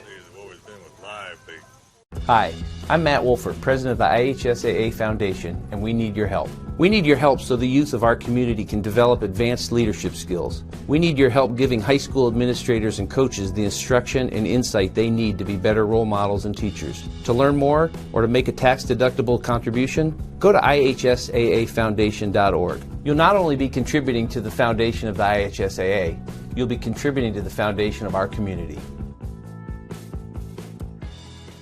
Becoming a licensed sports official is a great way to make a positive difference in the community and support the over 160,000 Indiana student athletes that participate across 22 IHSAA sports. Sports officiating allows you to stay connected to the game, become a role model for our young student athletes, earn extra money, and support the patrons and communities of our IHSAA member schools. To learn more about becoming a licensed IHSAA official, log on to ihsaa.org/officials today. 13,000 feet has a way of testing a man's soul. After all, we were never meant to take on such an endeavor. That long drop is what separates human from superhuman. And here we are, right here, right now. You're good at motivation, we're good at your insurance. Start with Indiana Farm Bureau Insurance and stop knocking on wood. Welcome back to Whiteland Community High School, where the Warriors enjoying a 14-0 lead over the Franklin Grizzly Cubs. Some other scores in mid-state action: Plainfield and Perry Meridian still at 0 in the first quarter. However, two teams in this the same sectional as Whiteland and Franklin, Terre Haute South and Terre Haute North. Terre Haute South winning 27-14, so something to look out for further down the road. Another action. Lawrence North, a team that Whiteland played, still tied at 0 against North Central. New Palestine is continuing their dominance against Mount Vernon, 28-0 in the second quarter. Mount Vernon, of course, played Franklin earlier this season. Some other scores: Lawrence Central 26, Warren Central 7. Roncalli winning over Columbus North 17-10. Cathedral 35, Bishop Satard 0. More in mid-state action, you have Mooresville 28, Greenwood 6. That in Mooresville, big 4A matchup right there. And of course, here we have Whiteland 14, Franklin 0. So just some scores from around the area right there. And boy, has this been a good one. It really has. And the Warriors really kind of showing why they're number one in 5A football right now. It's impressive nonetheless. This is a great time to remind you that this broadcast of Whiteland football is brought to you by Johnson County Axe Throwing, located at 6001 North US 31 in Whiteland. Johnson County Axe Throwing is safe and fun for the whole family. With seasonal leagues, corporate events, and 50% off for military and their families, there's always something to love at Johnson County Axe Throwing, proud sponsor of the Whiteland B Sports Network. The BBSN would also like to thank Bailey and Wood Mortgage Lender for being a title supporter of Whiteland Athletics. Family owned and committed to the community, Bailey and Wood Mortgage Lender. So this second half, obviously expect to see fireworks from both teams. And possibly fireworks technically, you never know. Yeah, you never know. What shenanigans these fans will pull. Hey, it is USA Day, so. Yeah, and speaking of that student section, they have been on fire all night long.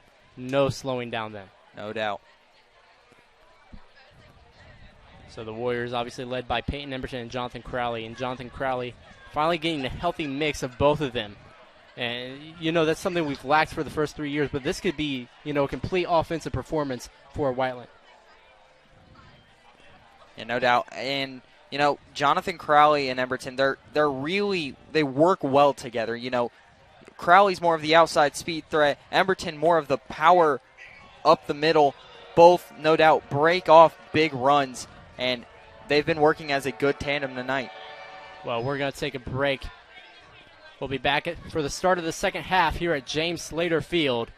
Warriors 14, Franklin 0. You're watching Whiteland football on the Whiteland B Sports Network.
Welcome back to the battle for the boot. And in that first half, it was Whiteland's boots that were on fire. Just running the ball like crazy. I mean, no doubt. I mean, both teams played relatively good defense. I mean, for the Grizzly Cubs, you take away the Crowley long score, or even if that fumble goes their way, this is a one-score game, potentially.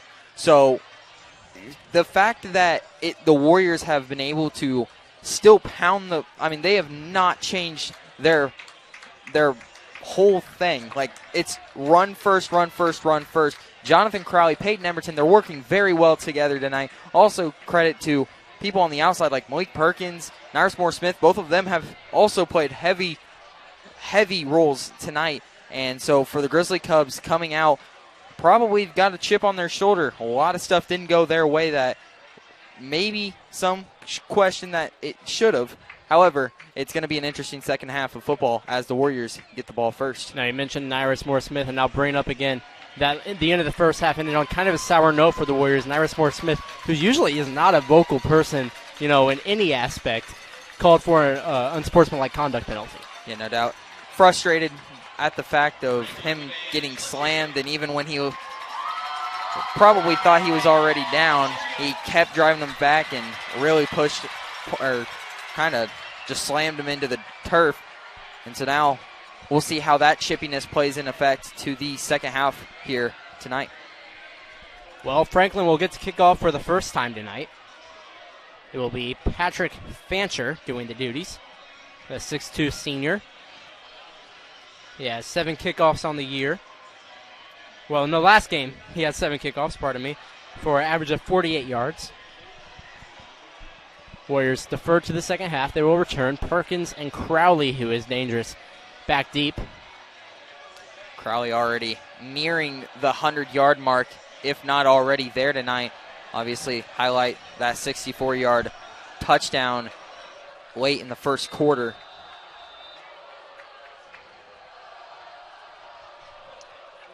Fancher to kick.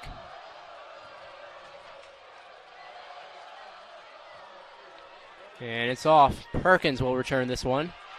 His first kick return of the year. Perkins up the middle, almost breaks free, loses balance, however. He'll be down around the 30-yard line, and the Warriors offense looking to continue to run it down Franklin's throat. Oh, Perkins is extremely quick, and just launched like a bullet off of that. Almost broke free, and that's something we seem to say a lot here on the kick returns tonight, as it seems to be 1 or 2 tackles away, or 1 or 2 breaking tackles away from taking it to the house. Unfortunately for either side, haven't seen any of those tonight. So the Warriors offense trots back out. Play clock ticking down. Moore-Smith and a sweeper.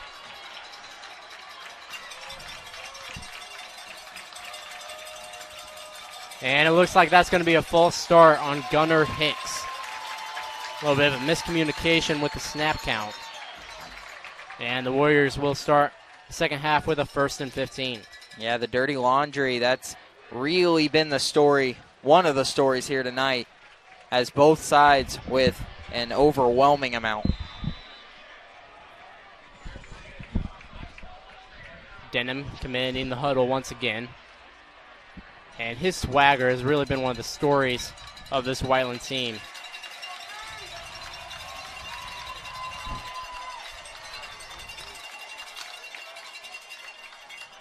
Emberton up the gut. Emberton almost breaks loose, gets a gain of 10. And like you said in pregame, that 6.8 yards per carry really does numbers on a defense. Well, it does numbers in every way. I mean, he able to get most of the yardage back, and so now it's a much, much more favorable 2nd and 5 call. Denham under center. Hand off to Emberton. Emberton diving once more. He is going to be short, however. This will be 3rd and inches for the Warriors. It's a prime time for a classic Kevin Denham push. However, they do call first down, so we'll wait to see that again. Yeah, Warriors got a favorable spot on that one. And they'll break the huddle once more.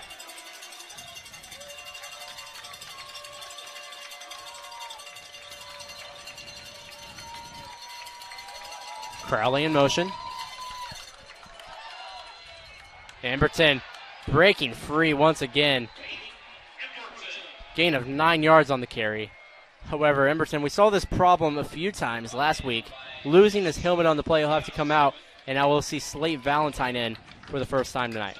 Well, it just shows how much he kind of just tucks his shoulder and just fights forward, as Emberton, I think, got hit by 3 different guys and still kept moving. Able to get 9 on the first down. So Slade Valentine in last week's action, 6 carries for 21 yards against Decatur. He'll get the call once more and breaking free for the first down. Gain of about 6. Valentine, of course, the brother, the famous Chase Valentine, locally famous, I guess, who led the Warriors to a sectional title in 2020. Can't forget his other brother, Canyon, who was on the team last year. And we were speaking about Kevin Denham earlier in the game. It's not to mention that Denham's first appearance last year was against Franklin when Brant Coons unfortunately suffered a broken ankle. Denham came in the first play he had from scrimmage. He threw a touchdown pass to Nyrus Moore-Smith. Amberton up the gut. He is stuffed, however. Only a gain of about 1 or 2 on the play. And to mention Denham to Moore-Smith, and that connection has only grown here in year 2 as the starters, or full-fledged starters for both of them, as Moore-Smith has really came around offensively, and Denham has continued playing safe and good football at the starting quarterback position. Crowley in motion. Armstrong gets his first carry of the ball game. They'll bring up 3rd and about 6 for the Warriors.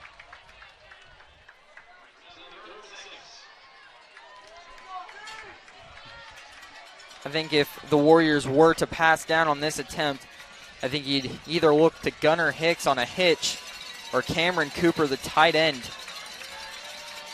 to go up on a fade. Moore-Smith, the lone back in the backfield.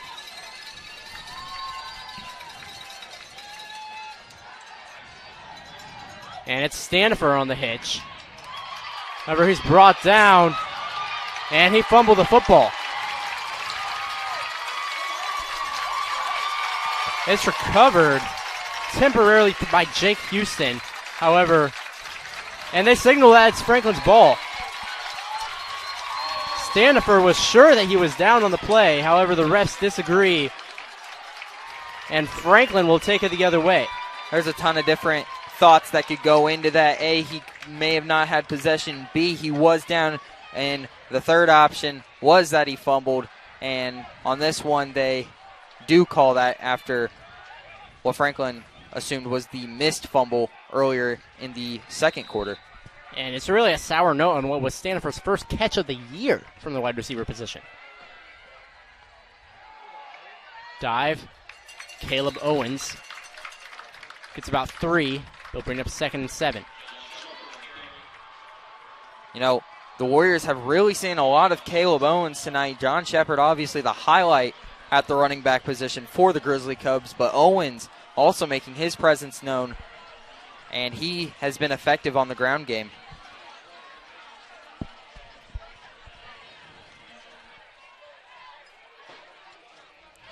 Pinnock in the shotgun. Play action, and his pass is short. Moore-Smith was ready to break on that ball. Yeah, if had that ball gotten a little bit higher, Moore-Smith, we see this time and time again from him where he just shoots to the ball, and what could have been very similar to the Lawrence North game where the ball was just kind of thrown to the outside. Moore-Smith coming in picking it off. That time, not happening. Becker was the intended receiver on that play. Working out of the slot position. Pinnock, 3-step drop. Fires outside to Richardson, and I believe that's his second pass completed for the evening. And a second pass, a second completion, a good one. Able to move the chains on third down. And now the Grizzly Cubs getting some momentum. Yeah, that's a huge break for the Grizzlies. And however, it looks like Shepard will be stuffed on that play. And guess who? Who was right there at the end? Mason Darlington. No doubt. Pardon me, that was not Shepard. That was the H-back. That was Nick Barger on the carry. Yeah, I was thinking he looked a little small.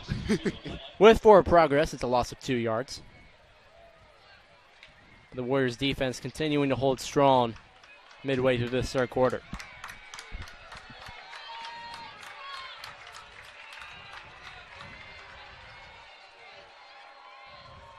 Pinnock drops back. Scrambling, looking to run. Stiff-armed Stanifer. And he's brought down by Jakari Oliver. Oliver, haven't heard him much tonight, but able to prevent a much longer gain. And now with 3rd and about 8, it's going to be almost no doubt a pass play. However, watch for Pinnock on the roll. So Oliver's helmet came off, so we have to exit the game. Warriors in the nickel package.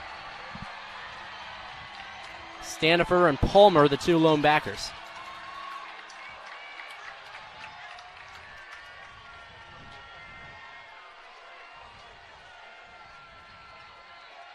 Pinnock, 3-step drop. Fires to Richardson once again. And he catches it, gets 1 foot in.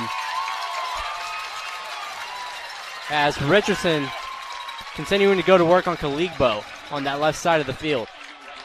Yeah, the left side of the field's been the key target for Pinnock. And Kaligbo, who has an interception on the year, not able to get in front on that one. And it leads to another first down on a pass. Franklin running a little bit of hurry-up tempo. Play action. Pinnock to Richardson once again. However, it is an overthrow. And Kaligbo again, slightly out of position there. Yeah, if you're Kaligbo, you almost want to take maybe another 2 or 3 steps back, as that's now obviously where Pinnock wants to target. Now, you mentioned earlier Becker, who had the burn on the left side.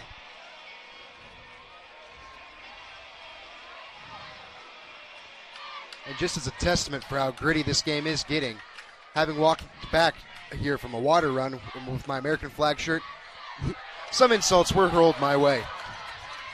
Baker out of the Wildcat, tried to get outside zone, but he was brought down by Malik Perkins.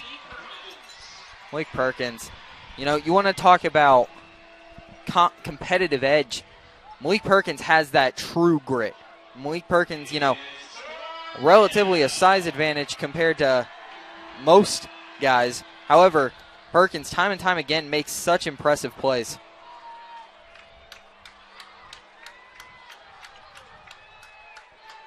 Pinnock back in at quarterback. Tight end trips to the bottom of the screen.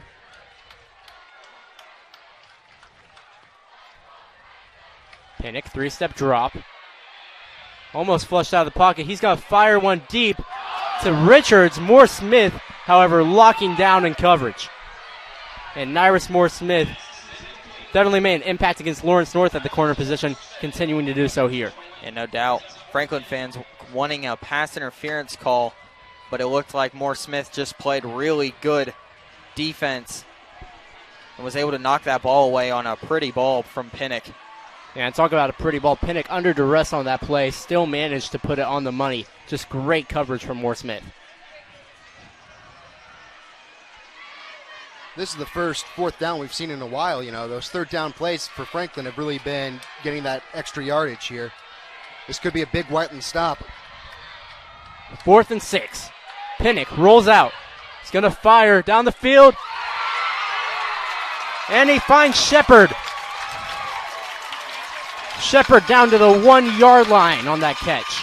Yeah, and Milligan a little late to Shepard, but no discredit to both Pinnock and Shepard. You know, we talked at the beginning of this game about the connection that those two have, and that's a deep connection.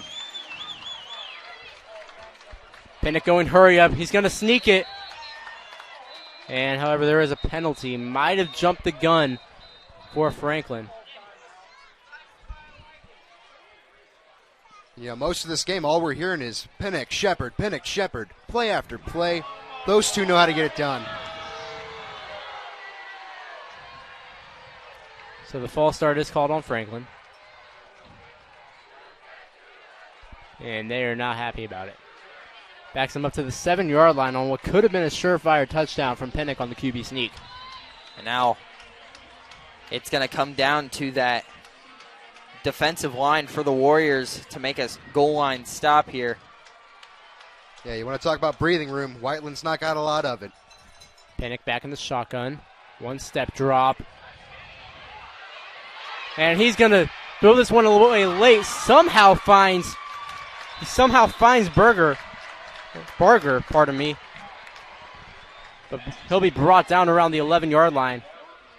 12-yard line, pardon me, and it'll be a loss of 5 yards on the play. Well, Dalton Hughes, Brady Stanifer, they've been so good together this year, and that one they really wrapped him up in a combined tackle, and now the Grizzly Cubs are moving in the wrong direction after the long play.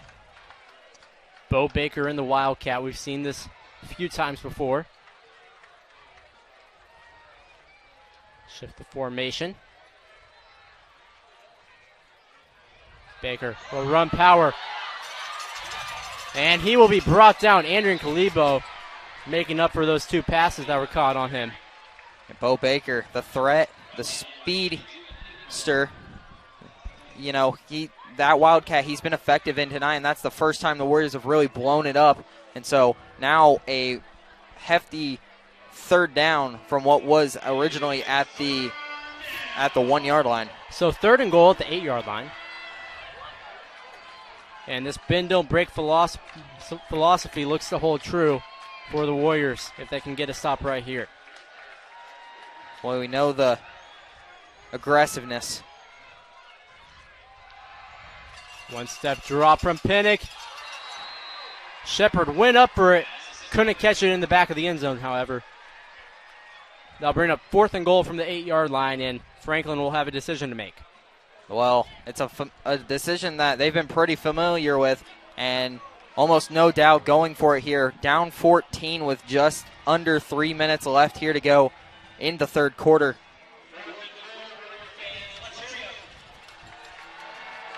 Warrior fans making themselves known right now, ready for this big stop. Pinnock in the shotgun. Rolling out to his left. Fires. And it looks like it's going to be a pass interference on Nyrus Moore-Smith. Beckert was the intended receiver. However, Whiteland trying to make the argument that that ball was uncatchable.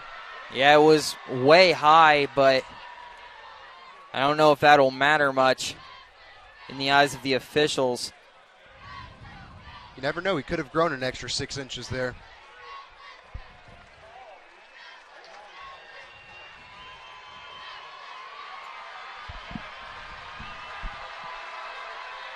And it looks like they might waive the penalty.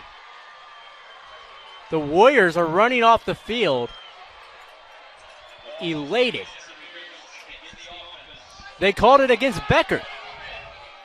They argued that Beckert pushed off on Moore-Smith, and the Warriors will take over on downs. So the interference, true. However, just not the way the Franklin fans thought. So now that completely shifts the mood into the perspective of the Warriors, and now to see what they can do in their own territory. So what could have been 1st and goal from the 4-yard line is now 1st and 10 from the 8 for the Warriors. How many times have we heard that tonight where just one decision has changed everything? Well, luckily for us, Whiteland's been making those quick decisions. Crowley on the outside. He has room to run. Crowley barreling down.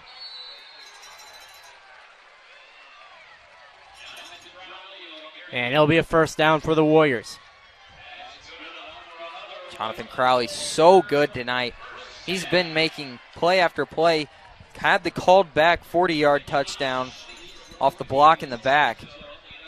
But, the 64-yard touchdown and now another huge gaining run. He's been impressive tonight, no doubt. Now Perkins in at sweeper. Perkins in motion. Hand off to Perkins. Makes a move on Baker and Perkins on the outside. Perkins with the 1st down. Perkins still going. Perkins makes another man miss.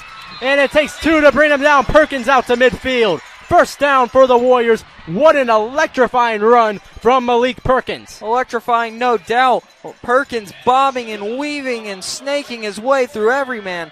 And he's just got the quickness. He beat the man on the outside and was able to get another long gain for the Warriors. That's 2 in a row, and the outside starting to break apart for the Grizzly Cubs. And just to think, the Warriors get to enjoy the 1-2 punch of Moore Smith and Perkins for the next few years to come. Moore Smith in motion. And up to Moore Smith. Moore Smith cuts it outside, however. He can't fight for this one. He's going to be brought down. Tried to stay on his feet as he shed a couple defenders. However, they'll say forward progress was stopped. And the Warrior crowd is not happy about that one. They did blow the whistle at what looked like a surefire loss. And now it is surefire. Luckily, only losing a couple yards on what looked like they drove them back deeper. Now, had they stopped forward possession farther back, it could be a much larger loss. Warriors break the huddle in a hurry. Emberton, the lone back.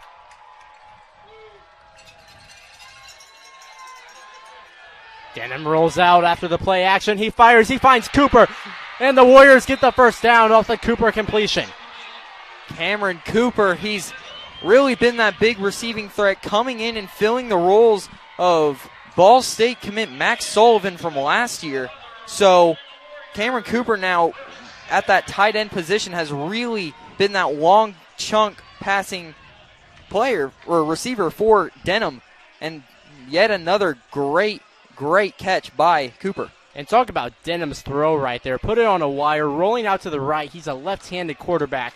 Such a tough throw to make on the money for Cam Cooper. Crowley in motion. Crowley with a wide open hole. However, he is stuffed.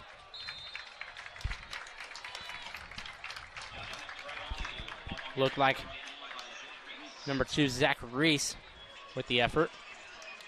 And he filled that gap immediately.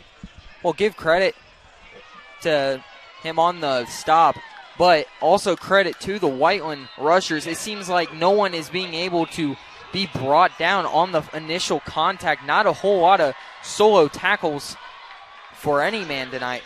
And now as we enter the 4th quarter, it's going to be an exciting bout, and we'll see what the rest of this game has to come. Well, it's a great time to remind you that this broadcast of Whiteland football is brought to you by Johnson County Axe Throwing, located at 6001 North US 31 in Whiteland. Johnson County Axe Throwing is safe and fun for the whole family. With seasonal leagues, corporate events, and 50% off for military and their families, there's always something to love at Johnson County Axe Throwing, proud sponsor of the Whiteland B Sports Network.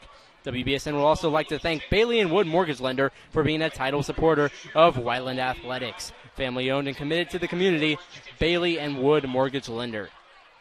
So the Warriors, to open the 4th quarter, will continue their drive at the Franklin 38-yard line as they flip the field a little bit here.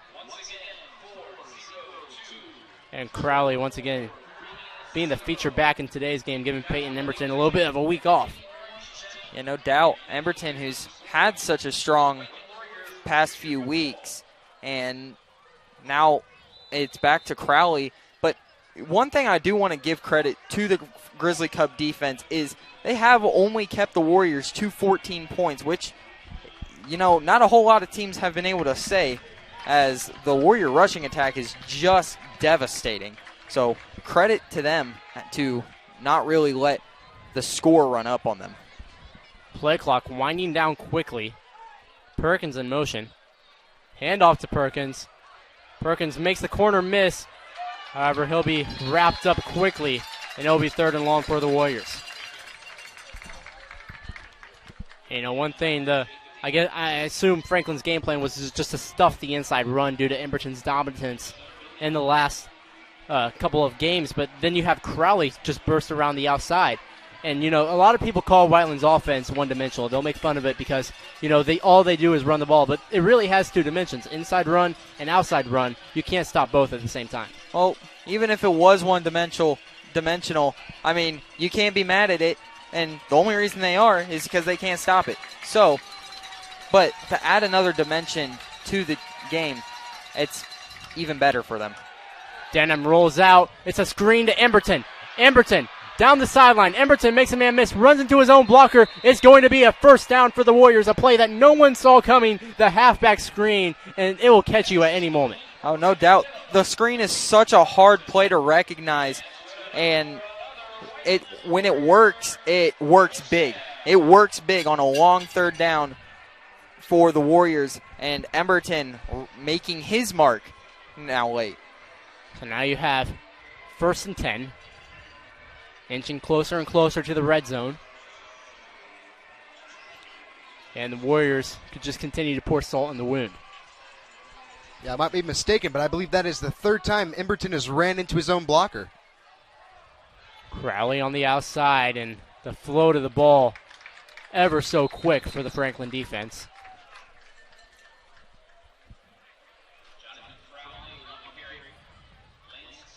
Regardless, if the Warriors get down into the end zone or not, they are now in range to score. Obviously, David Mathis, with the leg he has, with the Warriors looking to extend this to a 3-score game in the higher measures. Denham drops back to pass. A hitch to Stanifer. Stanifer makes a man miss, and Stanifer's going to score.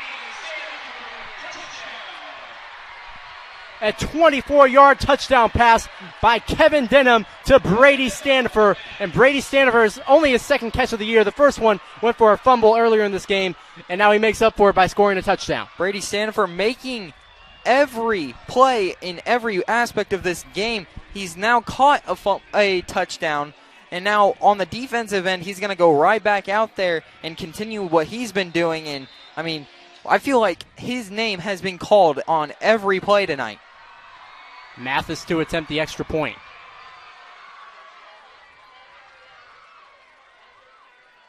The hold is good. And the kick splits the uprights. 21-0. Warriors over Grizzly Cubs. And, this is the sort of time where you're going to see a team really start to play aggressive, because that's their only way that they're going to get back in this game. Grizzly Cubs probably going to turn to the passing attack heavily here now. Down 3 scores with just under 10 minutes to go. It's been exciting and all in the Warriors' favor. And, I'd like to send my apologies out to Brady Stanifer, because last week after he dropped a pick against Decatur Central, I personally called him Butterfingers. So, I'd like to send my apology to him. Obviously, he made up for it, and he would love to prove that he is sure-handed in one of the biggest moments. Oh, no doubt. Brady Stanifer has the height, but also has the speed, and he just is deadly in every aspect of the game, both offensively and defensively. With that talent and skill, you got to play both sides of the ball there. David Mathis to kick off for the Warriors for the 4th time this evening. Beckert and And Baker back to return for the Grizzly Cubs. Student section is letting those Grizzlies hear it, though. They kick it to Becker once more. He's had a couple explosive opportunities. Makes a man miss. Becker off to the races. He'll be brought down by Dalton Hughes once again with the special teams effort. Becker has really put on he's taken off the training wheels tonight and has really pushed forward for the Warriors, or on the Warriors. And that's something the Warriors are going to have to improve on later on. So going into this first run, we all know the drill. Got to watch Becker. Pinnock in the backfield. Play action to Owens. And pass was tipped by Dalton Hughes. Using those quick reflexes, I think he wanted to pick that one off. And down on the ground right now, I believe that's Mason Darlington. He's cramping. Even in a rivalry game, no. There's that sign of companionship. Really makes you think, if that was the Franklin player on the ground, would we help him up? Darlington has been a dominant force all game long. And I think him cramping right now is only a display of the effort he has put into this game. And no doubt after this game, he deserves to just rest in a bath of ice. So it's going to be 2nd and 10 for Franklin once the injury clears.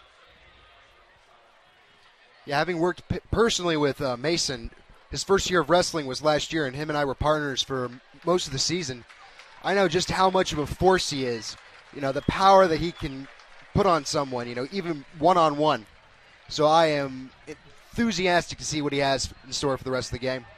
Well, we'll see if he comes back in the rest of the game, just with a three-score lead just under 10 minutes to go. We'll see how aggressive they play him. Darlington trotted off under his own power, and I'm sure he'll get his daily dose of pickle juice or Pedialyte on the sideline. Pinnock with the deep throw. Overshoots Becker, however. And once again targeting Andrian Kaligbo. Yeah, Kaligbo has been beat on the deep throws 3 times now. And it's definitely something he's probably hitting himself about.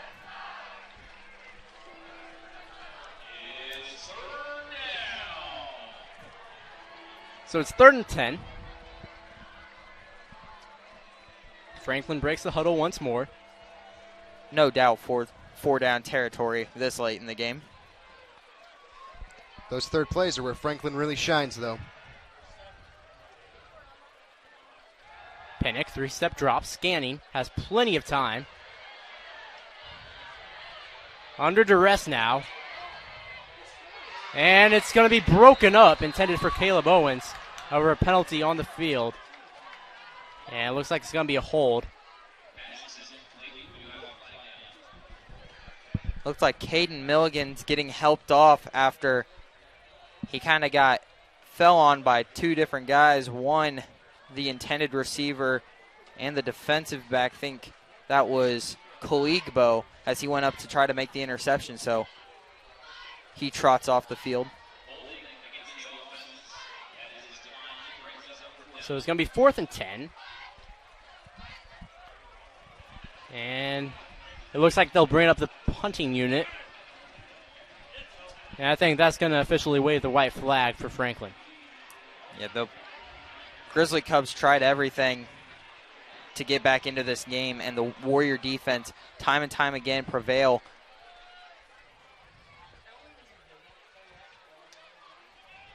Pinnock destroys this ball.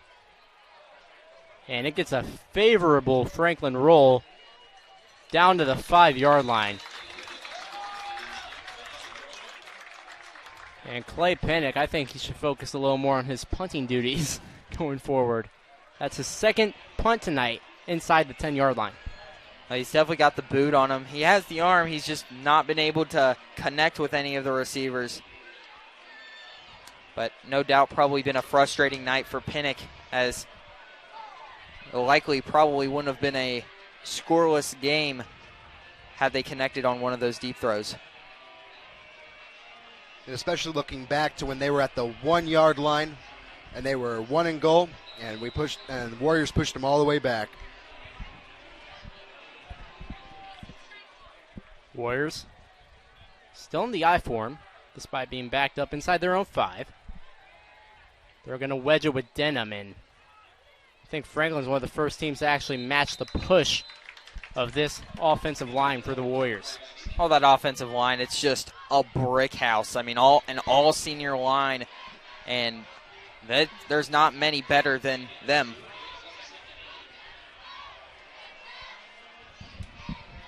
So it's going to be second and about 7 for the Whiteland Warriors.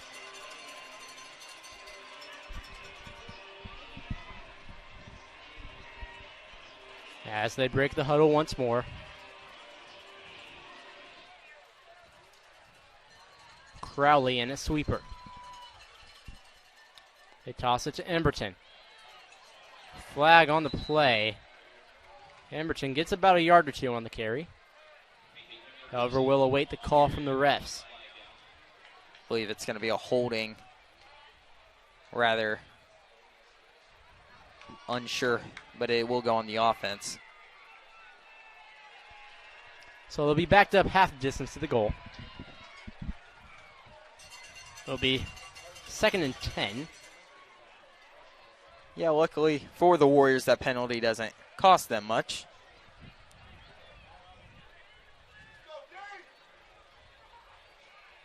But this would be danger close if they were to give the ball here.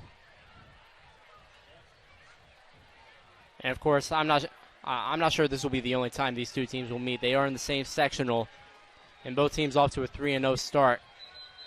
They're going to get another shot at each other later down the road. No doubt.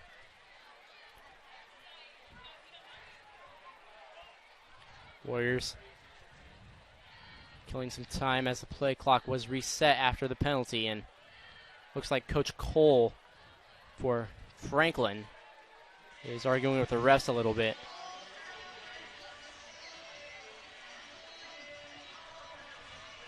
Haven't chatted much about Coach Cole so far tonight. He was at Tri-West before he was at Franklin. He was a state championship contender there. Also has 2 sons on the Ball State football roster. I actually heard a snippet from him while I was walking to go get that water. He was talking to his team about avoiding, the trash talking everyone and everything like that, because the Warriors have really gotten to the Grizzlies' heads. Well, probably in every aspect, and now it looks like a timeout. This is a great time to remind you that this broadcast of Whiteland football is brought to you by Johnson County Axe Throwing. Located at 6001 North US 31 in Whiteland, Johnson County Axe Throwing is safe and fun for the whole family. With seasonal leagues, corporate events, and 50% off for military and their families, there's always something to love at Johnson County Axe Throwing. Proud sponsor of the Whiteland Beat Sports Network. WBSN will also like to thank Bailey & Wood Mortgage Lender for being a title supporter of Whiteland Athletics. Family owned and committed to the community, Bailey & Wood Mortgage Lender. It's really been an impressive game from the Warriors. Really, they've operated almost to perfection in every facet of this game. So to clear everything up, the holding on the Warriors was declined by Franklin. And it'll be 3rd and 5 from the 10-yard line.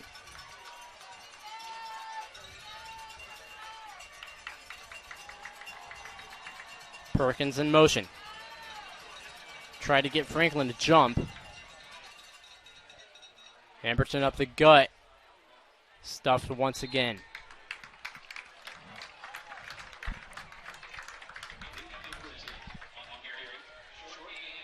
So it'll be 4th and short. Hughes will trot out to punt from his own end zone. even though the score does not reflect that, Franklin has not had a bad ball game. We've seen some pretty good plays here. A lot of penalties, a lot of missed calls, and miscommunication. That's really been the big difference here tonight, or three big differences, I would say. Hughes gets this one off, and it'll go straight out of bounds. Franklin will take over in plus territory at the Warriors 42. Would have been a good bounce had it stayed inbound.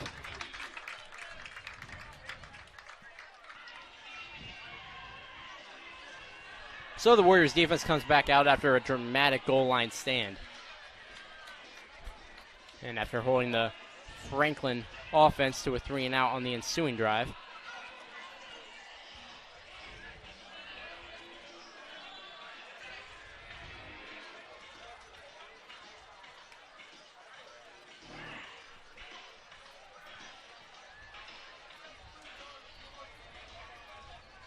It's been a slow past few minutes.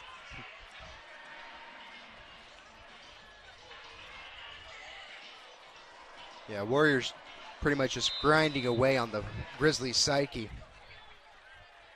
Pinnock in the shotgun. Doubles formation. 3-step drop. He's scanning. Under duress. Escapes Hughes.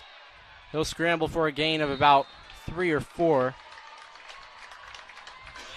And Pinnock continues to be under pressure. It almost looked like a block in the back. However, it did look like he got to the side of the Whiteland rush. I can't tell exactly who was rushing Pinnock on the line of scrimmage. However, a good block saves it to actually get Pinnock the gain of 5.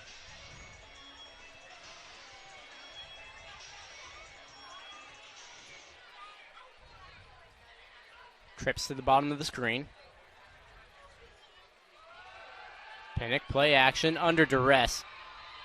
And he's brought down, chased down by Mason Darlington, making another play. However, it is a first down for Franklin, and Pinnock slow to get up.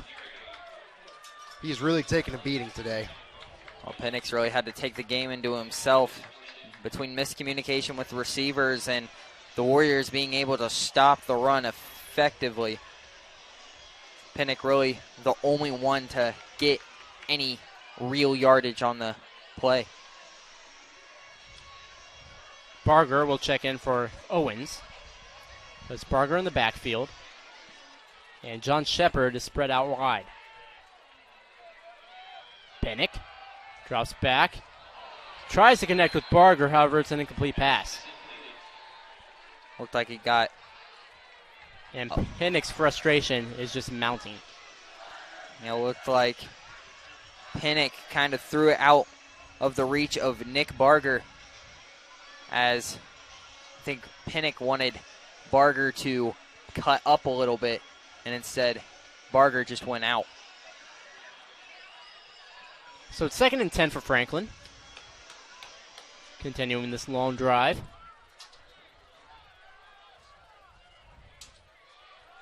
Pinnock, 3-step drop. Escaping pressure, looking to run, and he is upended by Moore Smith. Moore Smith going for the legs, and it looked like John Pinnock doing his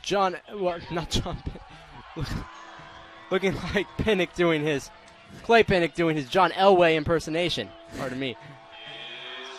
You always worry for your quarterback about landing in a potential hazardous area, whether it be the head or the neck when you get flipped like that. Luckily, safe. Yeah, but I think the way Pinnock runs, he's not looking to slide on every play like a typical quarterback. Darlington giving chase, and it's a strip sack by Darlington, recovered by Palmer. The freshman making the play. Darlington continuing his dominance.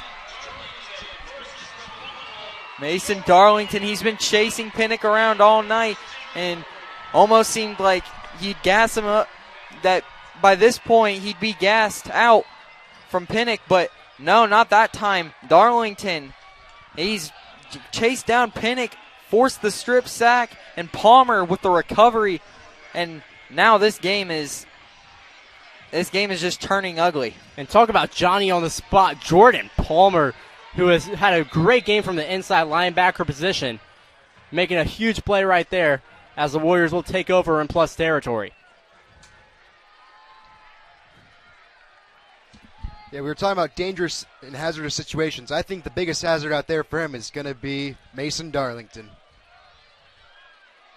Emberton, solid gain of 5 yards on the carry. The Warriors looking to shut out a team for the first time this season, and what a team to shut out than the Grizzly Cubs. And I think you can see the crowd in front of us starting to thin out a little bit. As it's 21-0 late in this fourth quarter. And the Warriors continuing to drive downfield. Yeah, luckily for us, our student section is still packed. We see the colors of red, white, and blue. It is America tonight, folks. Perkins in motion. Emberton up the gut. Gets the first down.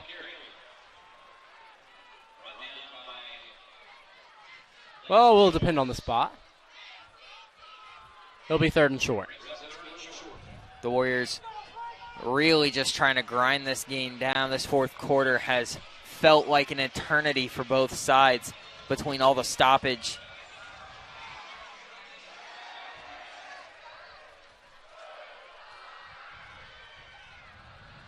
Emberton dive once again, gets the first down. Took a hard hit, however.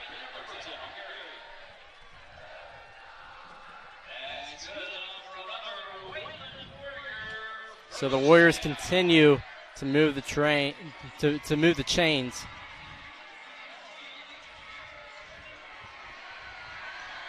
And the student section couldn't be ever more proud. Preparation for a game like this, it feels so rewarding when it pays off. But what's the sort of feeling when you shut out a team of Franklin's caliber? I think the student section can't say it better myself. Boot comes home. Valentine gets the carry, and he'll keep the legs churning for a gain of 4 yards.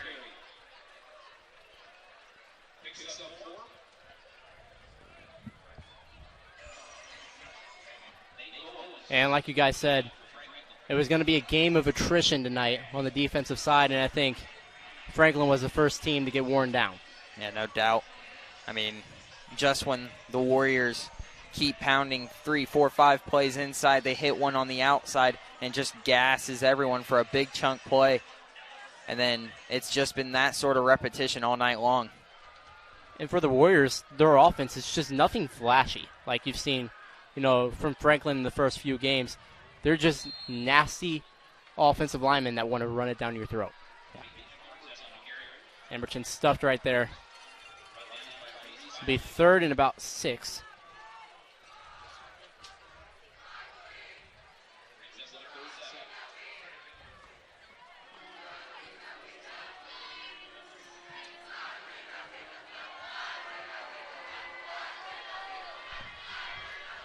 So the Warriors break the huddle once again. 3rd and 6. And Denham just continuing to burn time off the clock.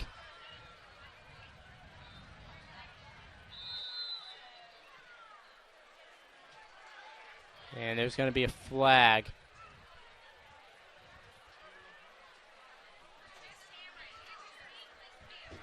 And they'll sort out the penalty. Possibly illegal procedure on the Warriors. That's what they'll call. They'll back it up 5, and we'll have 3rd and long.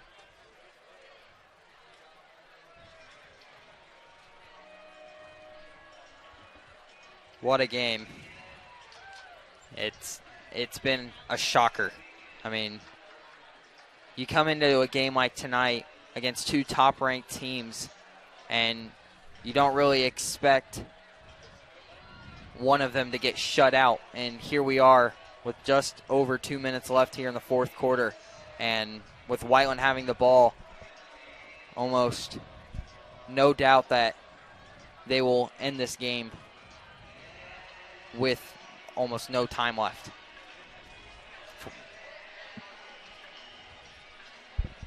Yeah, no doubt about that one. I mean, all of our predictions for how this game would turn out, we were right about the war of attrition, but I think we're wrong about how quickly Franklin gave up on this.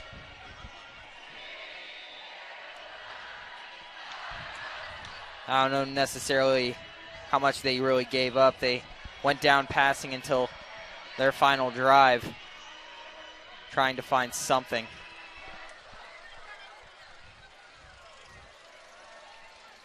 Well, it looks like the penalty was declined for illegal procedure. And Morris Smith will break a few tackles for that first down.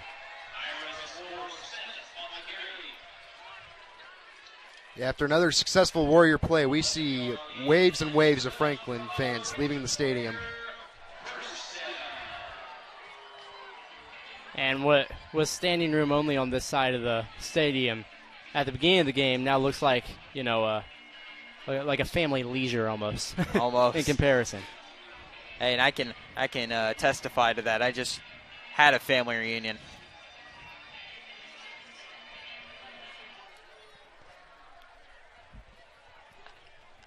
Denham under center. Perkins in motion. Emberton up the gut. And once again, Franklin quick to stuff the inside run. Their senior defensive line up against the senior offensive line has been a battle throughout the whole entire game. Yeah, barring some big plays from Emberton, it's been a relatively quiet night for his standards. So kudos to that inside front. What's really been getting to the Grizzly Cubs has been that outside run.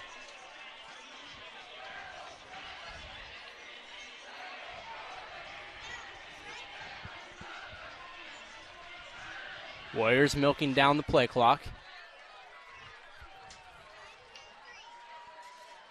Valentine churning the legs, trying to get the push.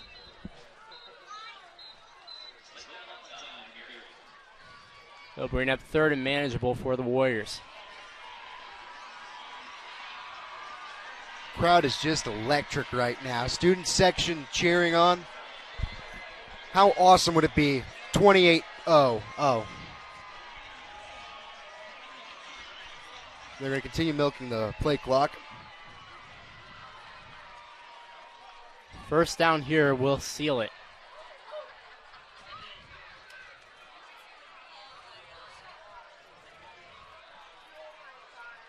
Steele in motion. Senior sweeper. They hand it off to Steele. He is stopped immediately by Bo Baker, who has been kept quiet tonight. The rest of the play clock will run out, and that will do it. The boot is coming home. The Warriors 21, Grizzly Cubs nothing. A shutout in convincing fashion for the Whiteland Warriors, and boy, was that a game. Oh, it was an incredible game. Both teams, big rivals, and, after last year's defeat, the Warriors have come in this year, and it's like they took it personally, and now they're taking home the boot. 21-0, a shutout, a masterful defensive performance from the Warriors, and, you got to think about the people that have stood out, and Mason Darlington, Brady Stanifer, both of those two guys, especially in the defensive position, they were just stellar tonight. Also, Brady Stanifer on offense, his second catch of the entire year, turns it for a touchdown. I think that's just incredible. And, watching this game, it's clear that Franklin just lost their grit, they lost their determination, and most importantly of all, they lost their boot. Let's go, Warriors! So a shutout win for the Warriors. Couldn't have gotten revenge in any more of a memorable fashion for this Dirty 30, the group of 30 seniors that really wanted that revenge. And as you mentioned earlier, likely not the last time we'll be seeing this Grizzly Cub offense, barring certain circumstances later on in the year. It was exciting, no doubt. Yeah, so these two teams are in the sectional. This will not be the last time they meet, as the two Terre Haute schools that just got added to the sectional, yeah, they're good teams, but they don't have star power like these two teams. And the Warriors just continuing to celebrate. Yeah, this is a celebration that will carry long throughout the season. 21-0. Well, we'll recap the game after trading punts early in the first quarter. It was Crowley who broke it open with a 64-yard touchdown run, and that it really set the tone for the whole entire game. Oh, no doubt. I mean, and even when it felt like Franklin got any sort of momentum, something would happen that would just completely give it back to the Warriors. Mentioned that second quarter touchdown from Denham was really, I mean, fans were split on whether that should have been the ball for the Warriors or the Grizzly Cubs. I mean, Emberton fans were sure that Emberton fumbled. Officials say no, and that led to the Denham score. And speaking of Emberton, he was kept quiet for the majority of the game, but it was just that balanced attack and that 4 yards per play approach that Fisher preaches that really got the job done for this Whiteland offense. No doubt. And for the Franklin offense, however, they were shut down for the entirety of the second half. They did get close, but it was the bend, don't break philosophy for the Whiteland defense that kept the shutout alive. Yeah, I mean, you had circumstances where it felt like Pinnock just had a deep pass just within the fingertips of a receiver, and being unable to connect on any of that really led to the shutout. Yeah, of course, we mentioned to make it 21-0, Stanifer with the catch late in the game to score the touchdown. Looking ahead, however, Whiteland will host Perry Meridian next week for homecoming, and I believe everyone's excited about that. Perry Meridian lost last week to Franklin. We're not sure how they're doing this week. We haven't gotten a live. Well, they played Plainfield this week. It was 0-0 last time we checked. Franklin, however, will continue the tough test of the season, traveling to Mooresville, who is one of the top-ranked teams in 4A, led by quarterback Nick Patterson. And after a loss tonight, of course, they are hoping to regroup against Mooresville. So Whiteland continuing their undefeated season. Franklin now knocked down to 3-1. Is there anything else left to say? I mean, what a win for the Warriors. I mean, at this point, it's on to homecoming and to see what else this Warriors team has left to show to the world. Well, we're going to wrap up our broadcast. For everyone involved, for Dylan Hale and Cooper Williams along my side, for our camera people, Evan Ferris, Serenity Cochran, and our director, Darpesh Carr, who I believe stepped in a camera later, and our executive producer, of course, Mr. Corley, here at the school. We'd like to thank all of them for this broadcast, and thank you for tuning in and watching